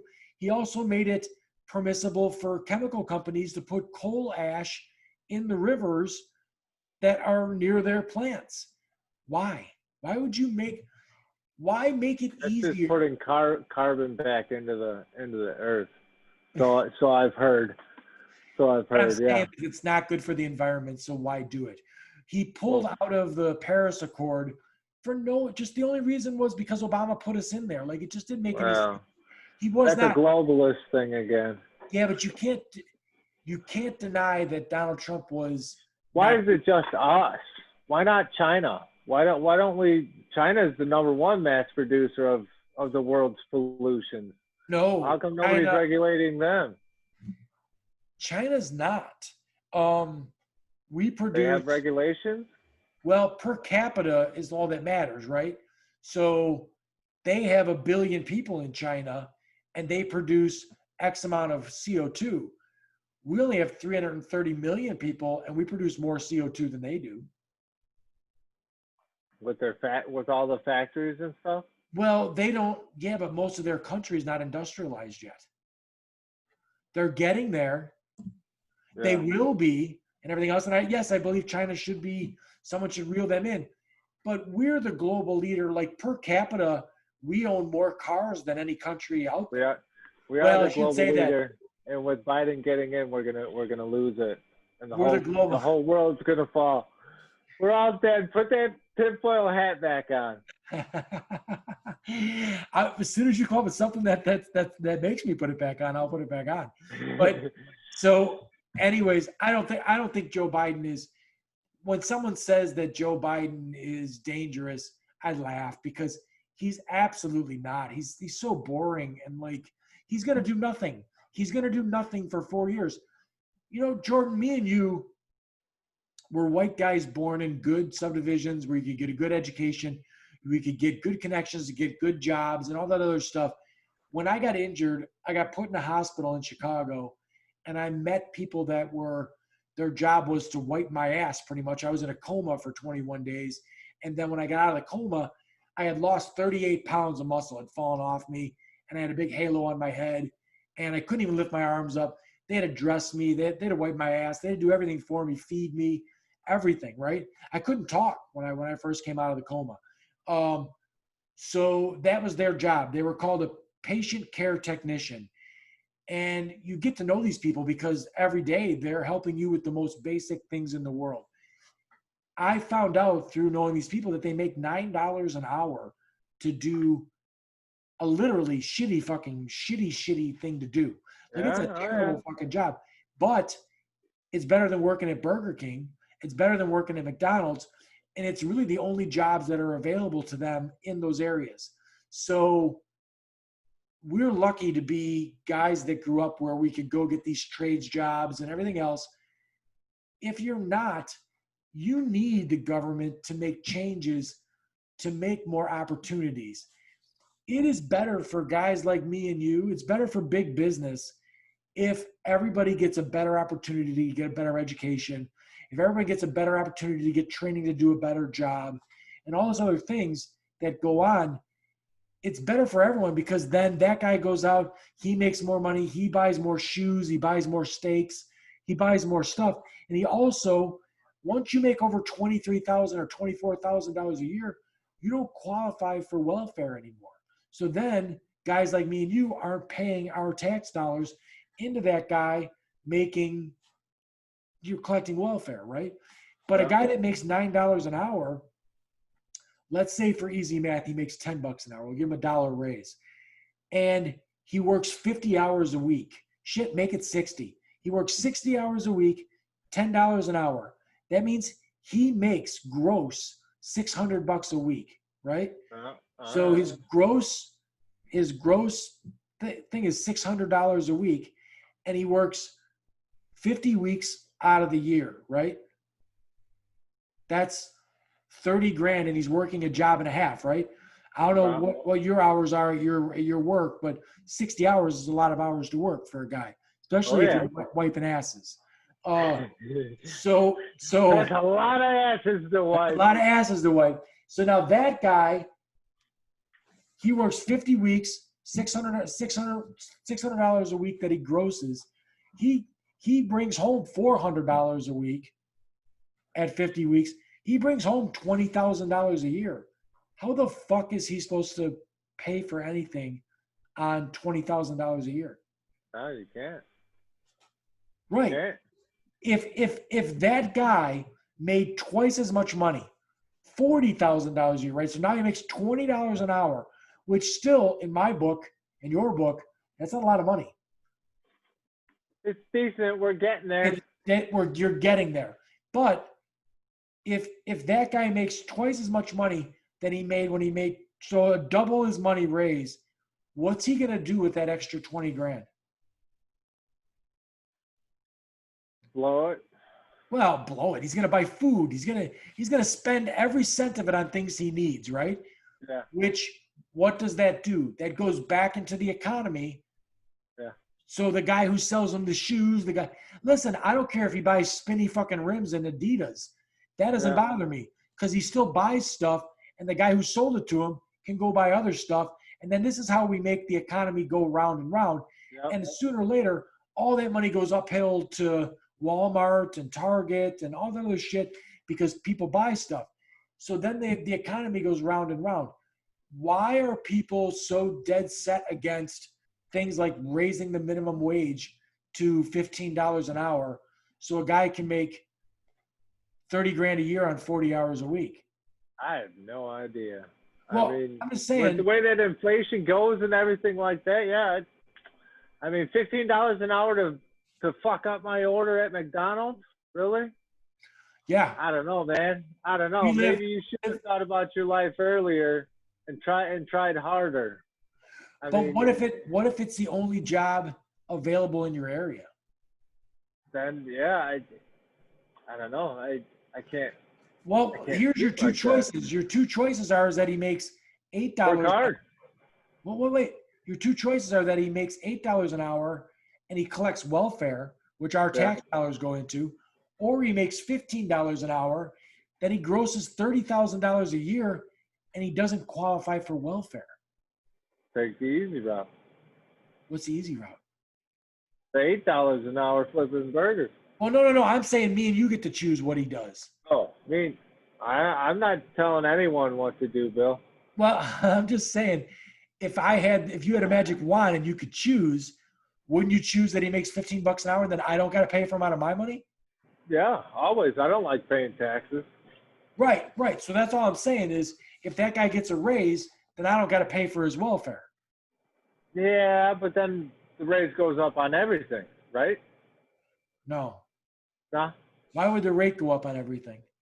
I don't know. That's what everybody's telling me.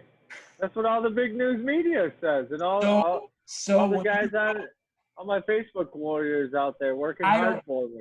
I You don't know eat who you are. I don't eat fast food if I can choose to. No, But no, fast but food place, that's a lot what only people can afford correct. because it's so cheap and it's Right, buy but some chickens. Buy some chickens. You'll get food from them. You feed your food scraps to your chickens. The world goes round. Oh yeah. I went to Subway yesterday to buy lunch for me and the boys. We were at a house that was empty, doing some painting and some trim work and stuff. And it was $40 for 3 sub sandwiches, 3 bags of chips, and 3 lemonades. 40 Oh yeah. bucks. Okay. So I thought that sucked. I also, on that same day, put a grocery list into Meijer for $125. I looked at what we got from Meijer, and there was 35 meals in the amount of groceries that we got Oh from yeah. Meijer versus one meal for a third of that money. So it's a joke that you would buy fast food, but fast food places do not sell their combo meal for time and material. Nah. Do you understand what I'm saying? They do a market analysis that says I can charge $8 for this combo meal before people stop buying the combo meal.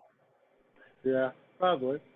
So raising the minimum wage to $15 an hour is not going to change the dollar amount to my combo meal.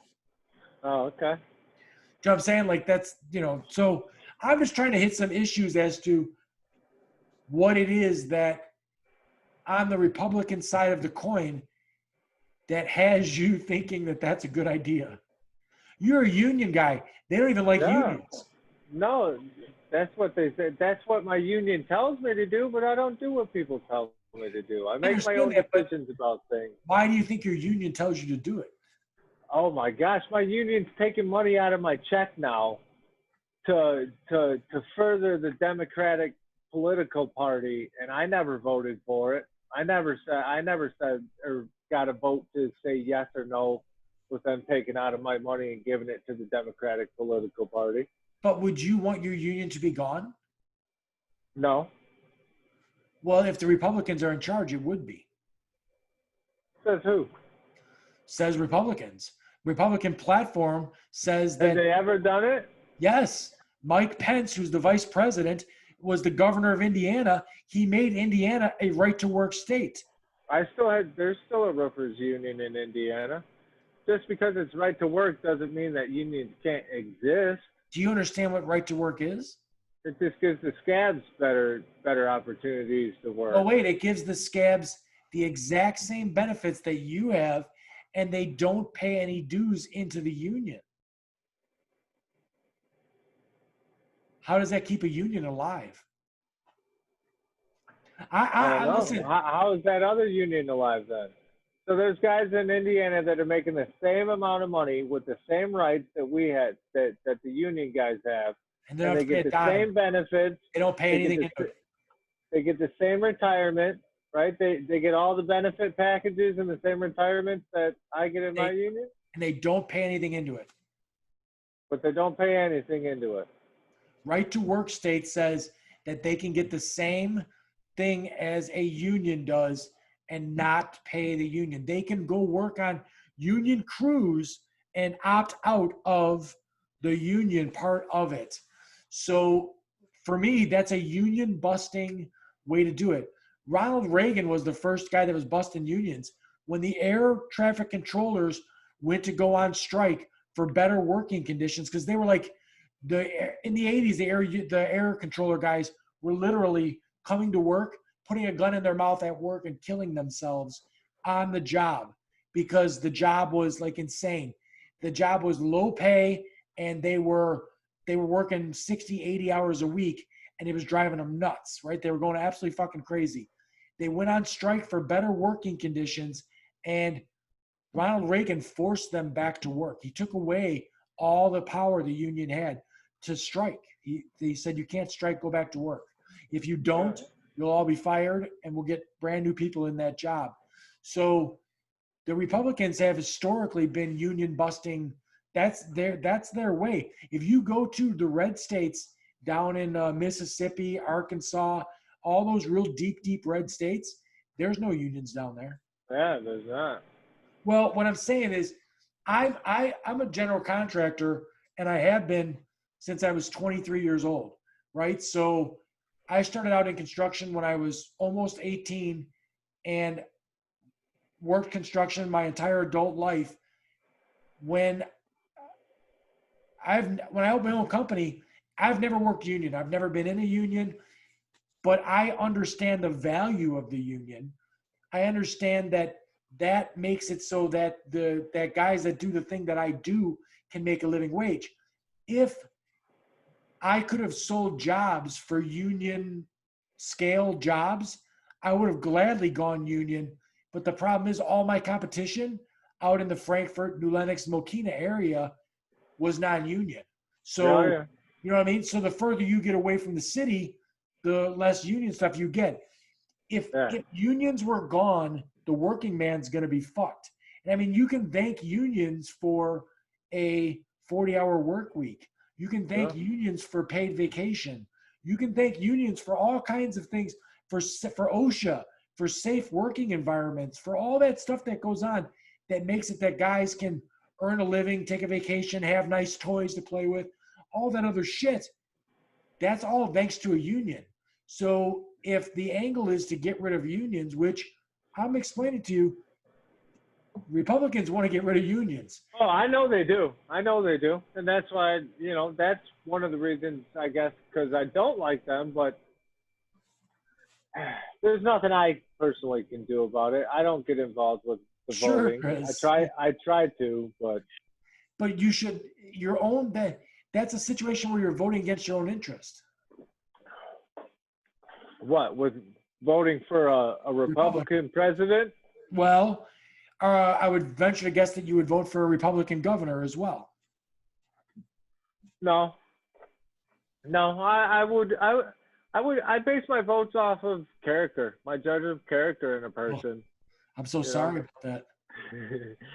Well, sometimes, it's not all based. We haven't had a lot of good options. Yeah, no. I mean, I didn't like Rauner, and I didn't like Blagojevich. I didn't like this Pritzker guy we got now. None of those guys were guys that I thought were great character guys. Blagojevich was funny to watch.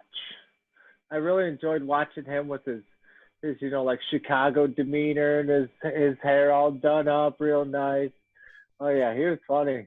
And then when he got out of jail, he was all white. All of his hair was all white, and he had outgrown roots and shit. He's Donald Trump's buddy now. He's what? I said he's Donald Trump's buddy now because he was on The Apprentice or whatever. Didn't he pardon him? Didn't Trump pardon? I believe he did pardon him. Yeah, I thought he pardoned him. Yeah, right. But either way, I would like somebody that's a working class guy like yourself who would vote for a Republican to explain to me why I, as a working class guy, should vote for a Republican. I don't know.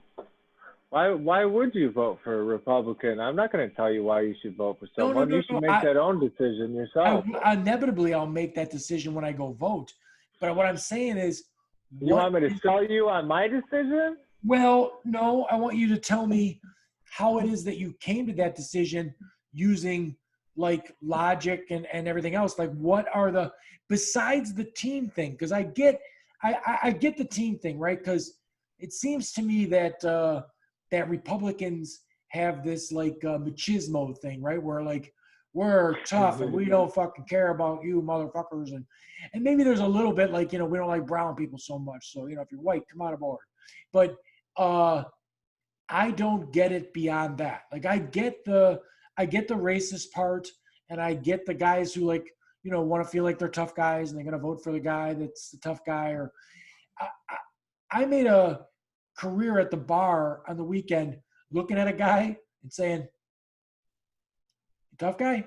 Nah, not a tough guy. And Donald Trump's not a tough guy. And there's nothing in his persona or his background or anything. I've never met a rich kid that was a tough guy. Why would they be tough guys? They don't want to fight their own battles. They'll hire someone to fucking do that shit for them. So, Donald Trump is not the persona that he puts out there. He was given $400 million from his father. He was given $402 million from The Apprentice. That's how much he made doing The Apprentice. And he currently has no money. So he's a terrible businessman. He bankrupted things like casinos, which that's historically kind of hard to do. Lots of casinos are bankrupt. Well, mostly no. And if you run a whole bunch of businesses, you're bound to fail. I mean, how do we learn and get better? Through failure. That's the only way to learn and get better is through failure. And you can't succeed without failing as well. Currently, the only business he owns that makes any money is Mar-a-Lago. And it makes money because currently, right now, he's the president of the United States and shouldn't be doing anything but being our commander-in-chief and the president of the United States. So he shouldn't be making any money or have any net worth, right? Because that's not his job right now. And I thought he gave that all up. No, he did not. He's the first president to not give it up. Oh. He gave it all up. What's in the vape, if you don't mind me asking? This is apple berries right here. Oh, it's tobacco. Yeah, this is nicotine right here. Okay, all right. I saw you smoking a little cigar. Yeah, and then I saw you. I got a little cigar as well. Right. Okay. None of that's weed, huh? This guy is. Yeah. Is it right? There you go. Okay. Oh yeah. All right. It's legal now. I know. I go to the store and pick it up. Wait a minute. What store? There's a store in Joliet and there's a store out in Mokina. Oh, so like a dispensary kind of thing. Yeah. Oh, I didn't know. I don't smoke. I will if someone has it. I'm fine with it, and I'm totally fine with other people doing it too. In fact, I told my boys, I said, hey, I'd rather if you were going to do something that you smoked than drank because it's right for it. And for me, I can function the day after smoking, where if I drink too much, but if I have more than 6 or 7, if I have 2 big glasses of whiskey, oh no, tomorrow I feel like shit. Forget about it. Yeah. Oh yeah, definitely. So, I'm cool with it. That's fine. But wasn't, when you said the store, I didn't know if it had moved to I thought when they legalized it, that it was seriously going to be like you could go to the gas station and pick up. So what you have there, that's a blunt. Is that like tobacco and? It's a tobacco wrapped joint. You can call it. Right. So now hold that up again. How big is that? Oh, this is just a little bit. Okay, so just a little guy. So it's is it a cigar size or a joint size? Yeah, a cigar size. I mean, you can roll them. Oh no, they're about like that long. Okay, so what does that cost? For what? For that joint, for that blunt or whatever it is. Oh, I don't buy them individually. I don't know the prices, but you can buy the flowers by weight. And they're usually. So you roll that? Yeah. So you buy leaf tobacco too? No, I'm curious, man. I don't know that much about it. Well, when we do this in person, I'll bring over a little kit and we'll have some fun. We'll pull a Joe Rogan, Elon Musk podcast. Right. There you go. So you take the blunt, and then you cut it open. Peel out all of the tobacco leaf that's in there, and then just use the paper. Wrap it up in there. Okay, all right. Down the hatch. Right. No, and like I said, I think if I thought it was like ludicrously expensive to buy that shit too, or no? No, it's. I mean, store prices are pretty high, but street prices have gotten a lot lower. Sometimes, but they all fluctuate. What's the advantage? Okay, so the advantage to buying on the street is that it's cheaper. Yes, and that's it. And most of the stuff that you get on the street nowadays comes from big grow ops. Sometimes a lot of people claim that, oh yeah, this came from this dispensary or this came from that dispensary, but So how the hell do they get a hold of it if they got to buy it for more and sell it for less on the street?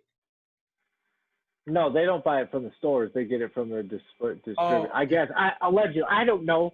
I don't know any of this. I'm not No, right. involved Hey, in man, any of it. I'm This is asking. all just assumptions. I'm just working off my brain. Right, I'm I just don't know. asking because I don't know anything about it.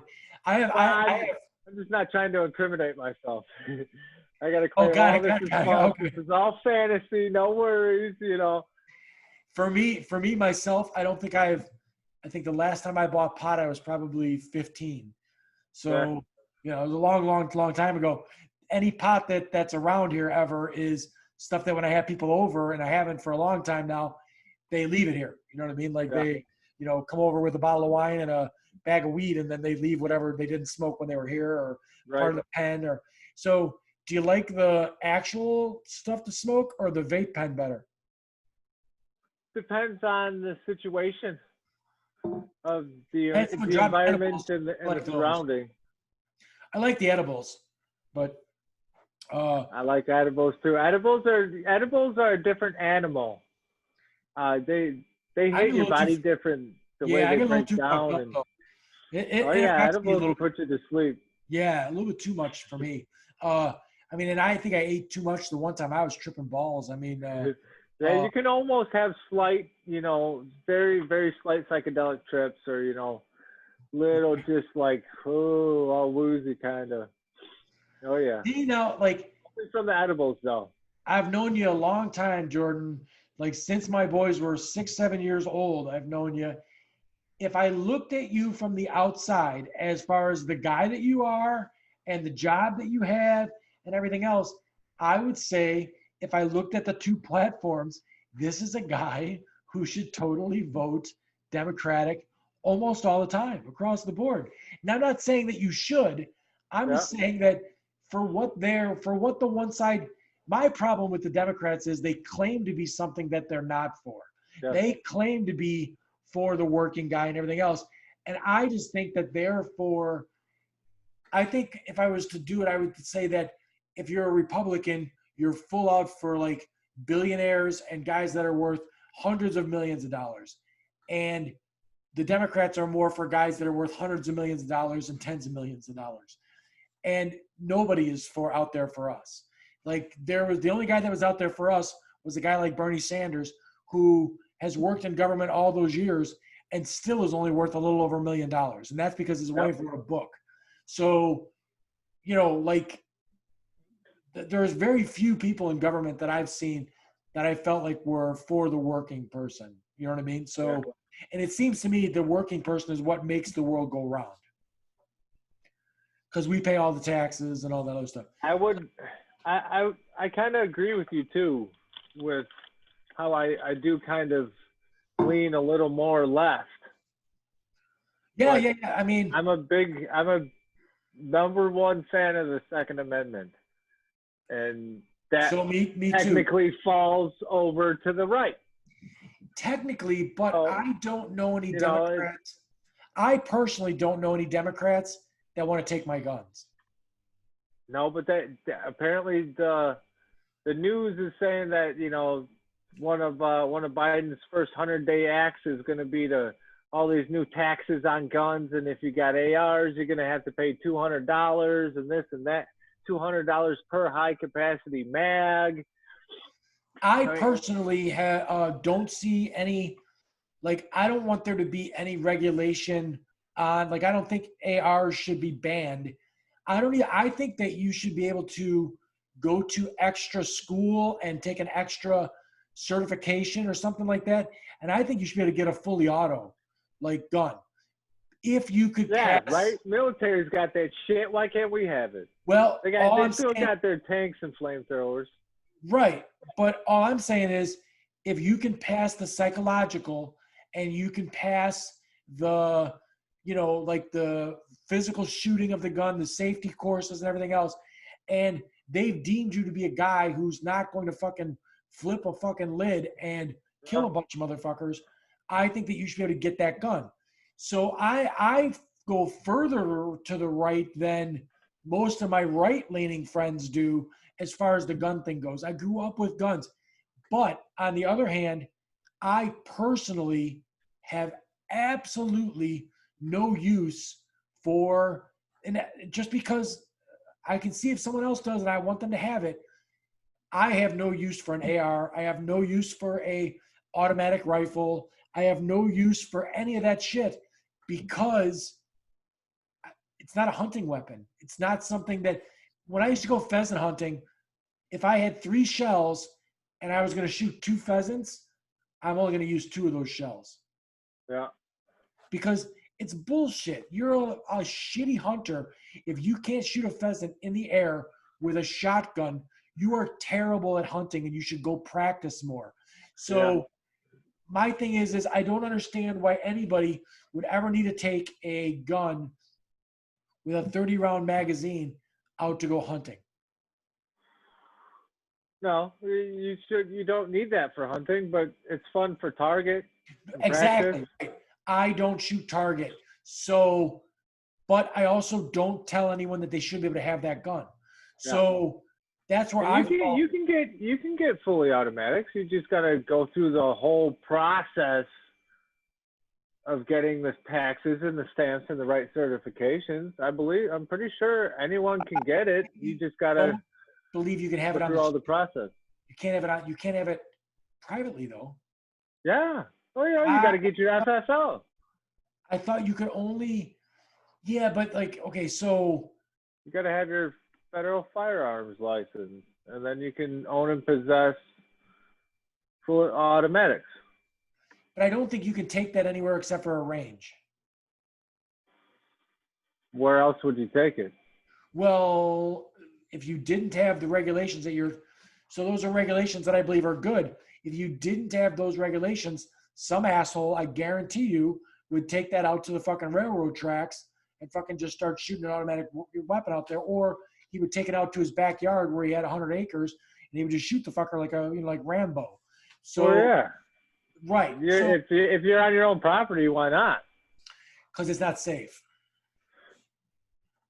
As long as you know what's behind what you're shooting at and you deem it safe, as long as that not safe? If you do everything that you're supposed to, the problem is people won't. So they're stupid people. 3% rule. That's where the 3% rule comes in at. That's the problem. There are stupid people. 3% of any demographic, there's a piece of shit clause. I agree. But if you're the government, for me, the government's job is to make sure that they protect people as best they can from those stupid people. So they make laws like say that you can't drink and drive, that you have to wear your seatbelt. All these kind of things are there to protect people to the extent that they can. Nothing is 100%. Nope.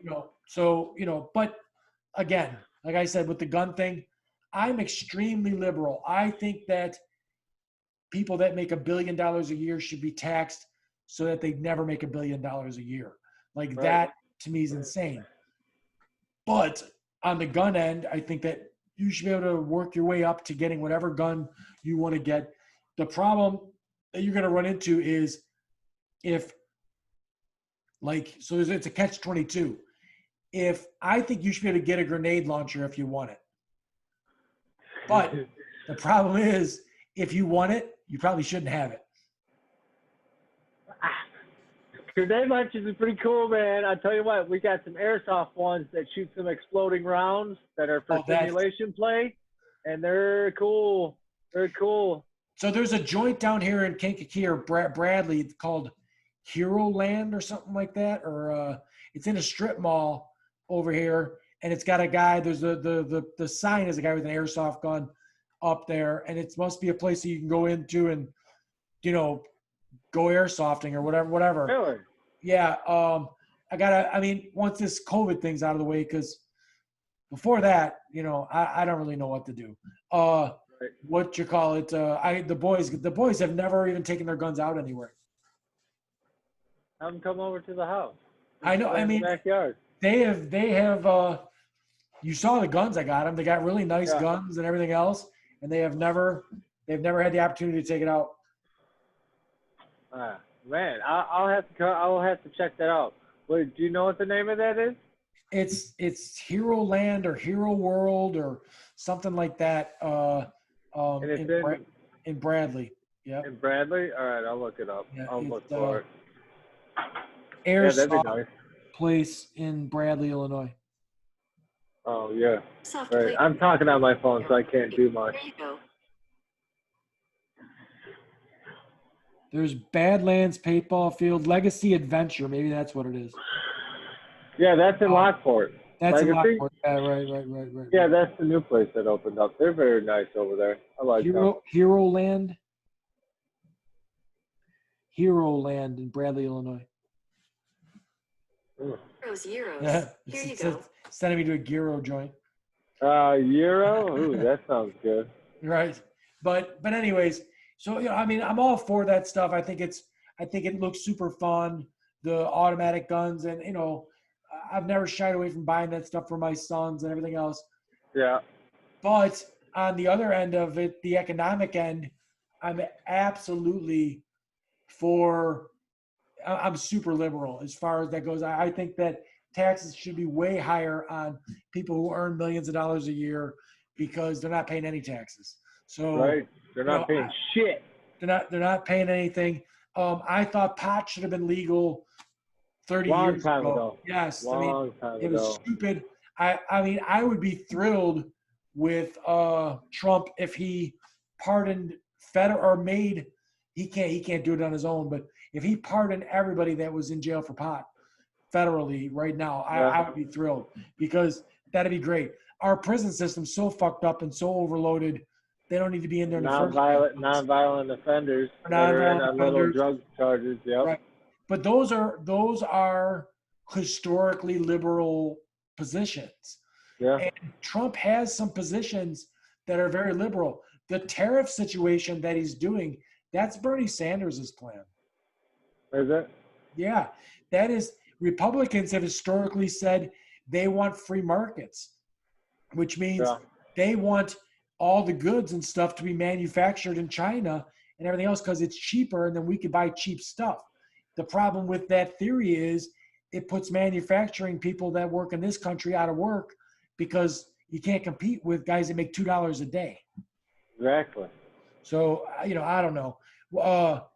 For me, I would much rather. Those jobs were coming back though, weren't they? Like we were doing more. We're doing more manufacturing.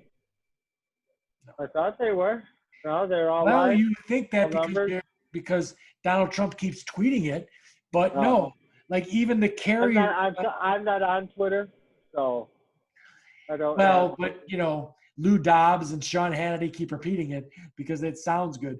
But I don't watch TV either. I don't have cable television either. No. I have antenna TV. Okay. That's all I have. You watch the local Chicago news? I watch the local Chicago news pretty much on mute until the weather comes on. Then I listen to Tom Skilling because he's the craziest, most in-depth. He'll tell you 20 years ago what the wind speed was at 2:53 p.m. Tom Skilling is the absolute best weatherman I think that ever existed. I watch Tom Skilling, and then I fuck off after that. Whatever. I just watch it for the weather. Right. Well, I believe the numbers are that the manufacturing has not gone up in the country. And I don't know. For me, I've made money during every presidency. So I made money during, Bill Clinton, during, George W. Bush, during Obama. I never didn't make money. The only time that I had a hard time was right when I broke my neck. I had to kind of relearn how to do everything that I was doing. And then I went back to work. So, if I'm a guy that's paralyzed from my armpits down, if I can have a job and not be on welfare, then everybody should be able to get a job and not be on welfare. Now, I'm also a white dude. It makes it easier to get a job as a white dude than it does to do as a black dude. And that's because Unfortunately, you're correct. And it right. So sucks. I mean, I can't speak for everybody. When the boys started wrestling in high school, one of them came to me and they're like, "Hey, why is it that all the black schools suck?"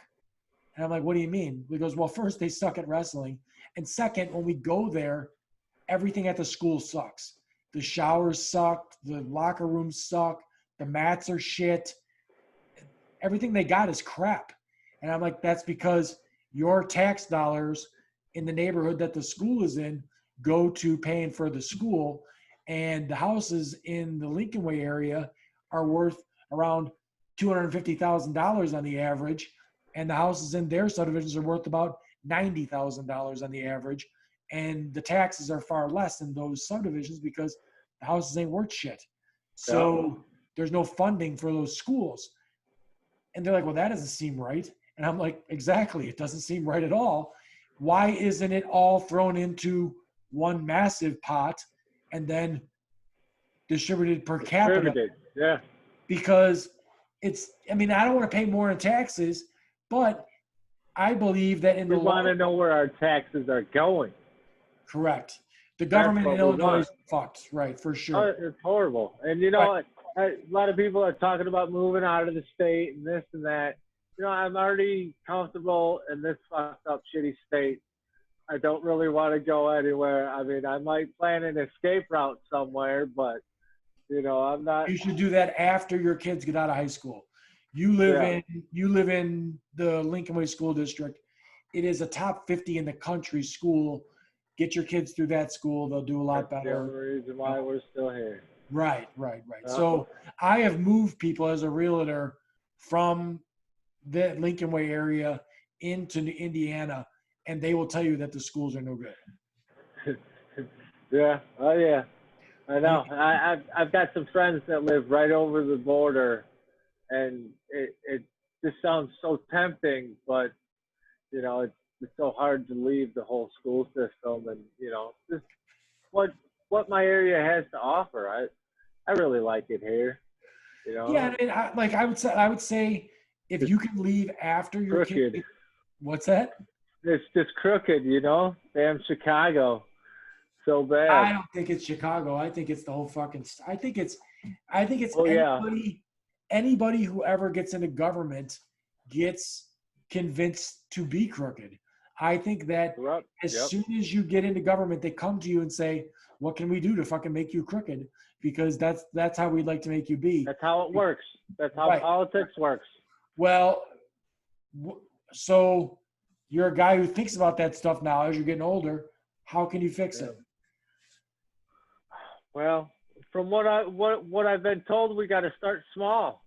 You know, the proper way to fix it is go through the chain of command. You know, we need to go to our local governors and mayors and stuff like that, and you know, have our voices reach out and all that shit. I disagree. It's the only way that I think it can be done, but it's not plausible. Well, okay, so I'll give you a plausible solution. Do I'll you listen, tell me. do you know anything about publicly funded elections? Publicly funded. No, I told you I just got into elections 4 years ago. I understand. So right now, people have super PACs and people have, you know, they fundraise for their elections, and whoever can raise the most amount of money usually can win the election because they can spend the most on advertising to win the election, right? Yeah, If you that had sounds kind of silly. yes, if you had publicly funded elections, you would have it where if you could take all of the money out of politics, right? So no one can donate towards anybody's campaign anymore. No corporation can give $1 million to a super PAC. All that's gone. But 90% of them would leave. Well, but it cost you $7 a year. Would you do it? Me $7 a year, what, to be into politics? No, it costs each taxpayer $7 a year to do publicly funded elections. So everybody spends $7 a year. So a really expensive cup of coffee, right? And we get So then we get non-biased coverage of it then, and we get equal Well, amounts of Yes, right. Everything is. equal amounts of share and all that. Yep. So you would have publicly funded elections. You would have where every single person gets the exact same amount of money, whether they're a millionaire or a guy that makes 50 grand a year. They get the same For amount of money advertising. for advertising, and you get a public broadcasting forum that each of you could get the same amount of time on, and then that's on. Nowadays with the internet, everybody can access this shit on their phone. So everybody would be able to get the exact amount of time, and it would be publicly funded. So that means tax dollars, the $7 I talked about, would go towards paying for all that for every candidate that could get the proper amount of signatures. So you would need 10,000 signatures to be a state representative. You would need 50,000 signatures to be a senator from a state. You'd need 100,000 or 1,000,000 signatures to be a running for president. You could not. Every Yahoo in the world couldn't do this. You need to have. Are they legitimate signatures? Yeah. I mean, that stuff is. So have you ever signed one of those for somebody? No. So you write your name, you sign your name, and you put your phone number, right? So someone can call you and say, hey, did you sign for Joe Schmo to be governor of Illinois or something like that? And if not, then it's a fraudulent signature. I think they might have your address on there too. So if they can't go back and find you as a person, then they're gone. And if you go on the street in Chicago before an election, you'll run into them. They're out there with the clipboards trying to get you to sign to get someone to be, run for an office. Because right now you still are they doing that with the election as well? Calling all the people with the signatures and making sure that it's them? What do you mean? With the election that's going on right now, you just said with the state run, they would call you and make sure. Yes. So okay. So Peyton. Well, that's what they need to do with this one as well. Right. So they did. So Peyton and Garrett's ballots got dropped off and went in, and their signatures did not match their registration signatures. Both boys got a thing that came back to them in the mail that got mailed to their mother's house that's their address, right, in Manhattan. Yeah. And it said your ballot did not get submitted because your signature didn't match your registration card. All you need to do is sign this secondary thing to cure your ballot.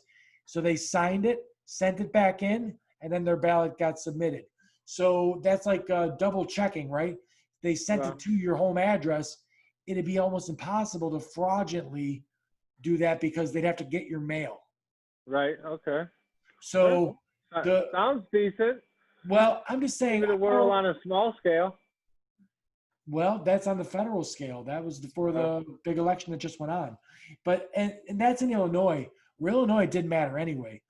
No. Donald Trump lost Illinois by 20 points. So, yeah, but they said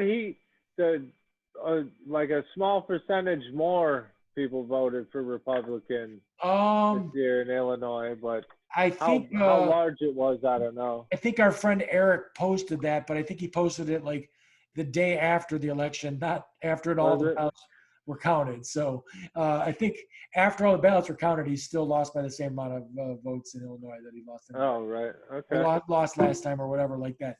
But I don't think you're going to get a Republican.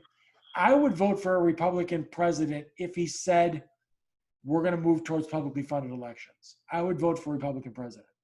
Yeah. Right away. Absolutely. Because I think that the people should have the power. I think that we should move towards a system where if you vote, then your vote counts.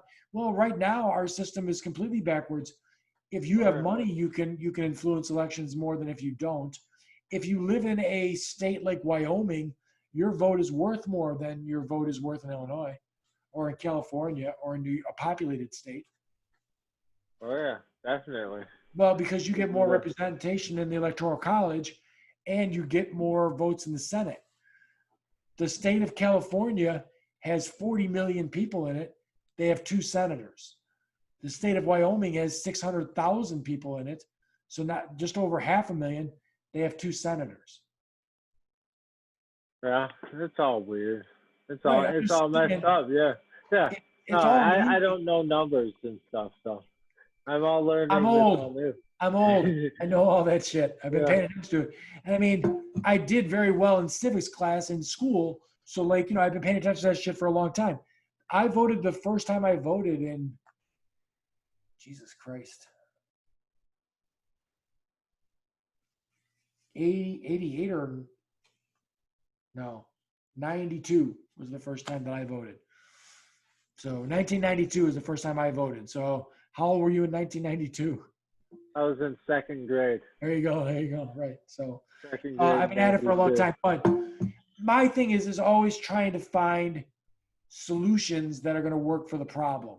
So like the gun situation, I think I think state gun laws are stupid. We don't have checkpoints between states. Why would you have state gun laws? The only gun laws that should ever matter are federal. You should have the entire country has these laws, and then that's what you do. And things that are like universal background checks. When I was a kid, I used to go to gun shows in Indiana with my dad. You could go into that gun show, not show them anything, and walk out with guns. Mm-hmm.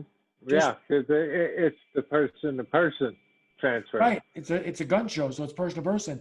So there's no background check at all. Just because I'm a white dude doesn't mean I'm not a violent criminal. Yeah. I'll tell you what, Jordan. Before I was injured, like I'm not the most stable guy in the world. Like there was probably a chance, like if I didn't get in a wheelchair, I could have done some time at some point. I'm serious. I'm not. I have a temper that flips to like, and we had this conversation where I wouldn't take someone's life over my stuff, but if I was standing somewhere and someone punched me in the face, I would probably take his life. I'm just telling you, with my bare hand, I would flip a switch. My neighbor just the other day threatened to shoot my dog. No. Yeah, 4 times he told Peyton that if that dog comes in my yard again, I'm going to shoot him. And I said, what's he going to do when I burn his house down then? Because I will fucking kill him and go to prison over my dog. You know what I'm saying? Like I'm not the most stable. Now, if I thought about it for more than 5 minutes, I probably wouldn't. My problem is that I probably wouldn't think about it for more than 5 minutes. So, I know myself, and, I would kill someone probably, like, and regret it later. But if I had time to think about it, then I wouldn't, sort of a deal. Yeah. So, but anyways, when's your birthday? Tomorrow? Sunday. How old? Sunday. 34 rotate. I start my 34th rotation. 34. Wow. Oh. 34. Yep. Yeah. Yeah. You said 92. I believe that's. I believe I was listening in on the OJ trial. I think that was going on around then. Right. I'm waiting for the Bronco chase with Trump in it. The what? The Bronco chase. Bronco chase. Yeah, Stephen Miller's going to be driving the Bronco, and Donald Trump's going to be in the back. Oh yeah, the Bronco chase. Yeah, Sunday's my birthday. Yeah. It's a very I don't know if you noticed that post, but it is a very astronomical day, and it just coincides. You'd have to look into it and research it, but I'm something like Jupiter, Saturn. I'm 90% sure that I've seen something on one of the Ancient Aliens episodes that was all about December 13th, and it's believed to be a crazy astronomical time. So it's always happened. What are you gonna do for your birthday? I'm just hanging out tomorrow, and then Sunday I wanted to go karting, but that's not open anymore. Yeah. So I don't know. Probably try to do something outside, get a little bit of fun going. Now, how old are your boys now? 6 and 3. 6 and 3. So the 6-year-old, is he riding a dirt bike and stuff yet, or no? Yes, he He hasn't ridden the dirt bike without the training wheels on it yet. Okay. But he can ride a bicycle without training wheels. So Yeah, and yeah. we haven't tried the dirt bike yet. But he can ride his 4-wheeler now. But he can ride the 4-wheeler by himself now. Nice, Have, nice. So have that's a really fun. good time. And I got him a pellet gun. It's a little semi-automatic CO2 Yeah. pellet gun. Like a handgun one? No, it's a rifle. Oh. And Why not just get him the pump? We've got one of those too, but he's 6 years old. It's hard to pump. Oh, yeah, yeah, yeah. Up to 10 pumps. This one, it's just point and click. So it's a lot easier for him. The boys got Crossman ones when they were like 12 or something like that. So Yeah. they could pump them then. But that stuff's all fun, man. That's a good time. Any more kids on the way or no? Oh no, I got 6. That's it. Oh, all done, huh? Oh yeah, I'm done. That's it. No more.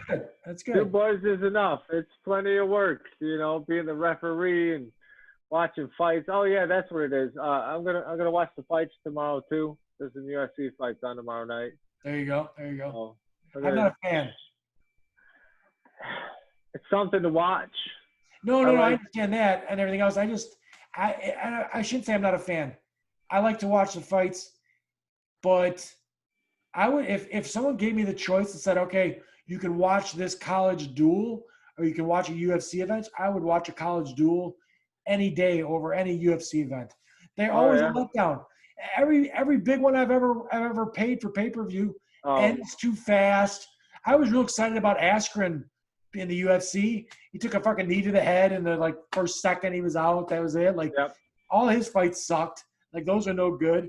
I don't pay for fights. Okay, well, name a UFC fight that was Name a UFC fight that was great. It was earlier. It was in 2020, and I'm saying it was the best fight of the UFC. I don't remember names. I've taken way too many hits to the head in football. I'm telling you, I can't remember shit. Sure. But I have a hard time, man. I took a lot of hits in boxing to the head. It was a woman fight, and oh my god, it was just a nonstop slugfest. And one chick, she had a knot on her head here, a knot on her head here. She was all beat up and ugly, and they were just warriors, just dishing it out to each other nonstop. And that was the fight of the lifetime, man. I'll tell you what, I've watched some girl wrestling that is outstanding, especially on the Olympic level. That Helen Margalusis or whatever her name, her ankle pick is as pretty or that leg sweep that she does and everything else. It's all technically it looks awesome. For me, I would rather watch boxing and I'd rather watch wrestling than the UFC stuff. Did you watch the Tyson fight? I did. How'd you feel? I felt like it was. You know what? I shouldn't say that. I felt like I think Roy Jones might have held on too long to actually boxing because he looked older. Roy Jones was 51 and Tyson was 54. And Tyson did look younger and faster, and it was not fair. Roy Jones is a smaller guy. So the entire fight, it was just Tyson walking him down like Tyson does the entire time. And Roy was kind of doing the thing that Roy does, getting out of the way and everything else. Yeah. I was a serious boxing fan, man. I boxed. I was a serious boxing fan. Roy Jones was, I remember the first time I was watching Roy Jones, he was doing things that were, I was being taught how to box by a boxing coach, and he was doing things that were absolutely the opposite of what my classic boxing coach was teaching you to do. And he was doing these crazy things with the shoulder rolls. He would pick his shoulder up to his ear and take the blow glance off of his shoulder. You know what I mean? He would roll his shoulders all the time and take all these shots and everything else that they looked like they were connecting with him, but they were just glancing off of his shoulders constantly. Didn't bother him, and he would win every fight. He was by far one of my favorite fighters. Tyson also, though. But Tyson, it was pure animal. Just pure, I don't know, fuck you up. Right. Carnage. Oh, Mike Tyson had some knowledge that was out of this fucking world. Oh yeah, he was very Oh yeah. And back in the day, before he got all fucking fucked up and all screwed up and everything else, he was one of the fastest, most powerful. Like, I mean, him having that saying where everyone has a plan till I punch him in the mouth is perfect. Because every single fighter, yes, every single fighter would be interviewed before the fight, and they're like, I got it. He fights, and they would make all the sense in the world. They're like, he fights on the inside. So I'm going to keep moving laterally to keep away from this guy, and it's going to work out just fine. Whack could get it. Fuck. It's over with. It's done. Yeah. So he was amazing, too. I enjoyed that fight. I did not enjoy that fucking YouTube guy's fight at all. That was silly. I do not ever want to watch.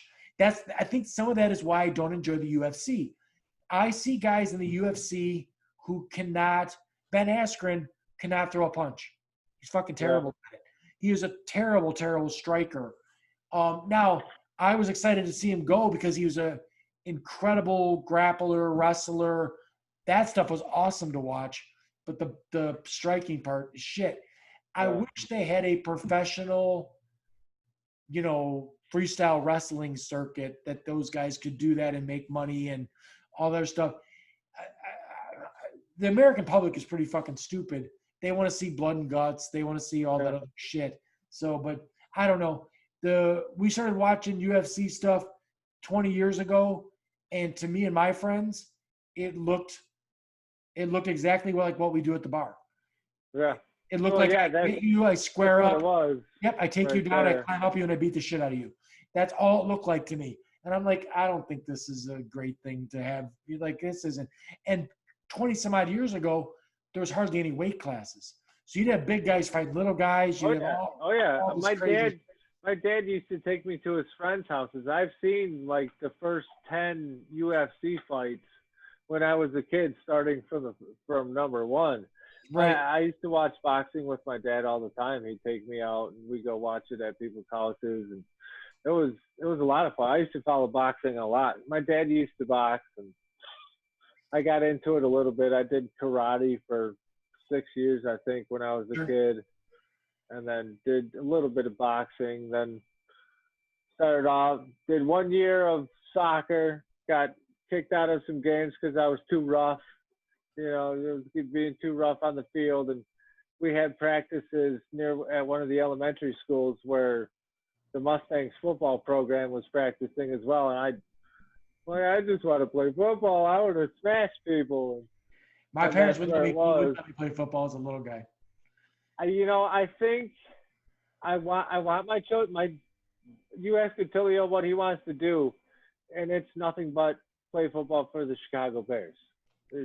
That's all he wants to do. He doesn't even want to choose between the Knights and the Warriors. It's for the Chicago Bears. And so, but I think I want to start them on some flag football for a while so they can get the footwork, get the plays, get the knowledge of the game, and then take on the hitting later, because, I just don't I don't like the head impacts. That's a Absolutely. Big thing, it's I'm a big product of head impacts. Right. No, I think it's bad. And I mean, honestly, my guys played football freshman year of high school, and I wanted them to do that because I wanted the experience.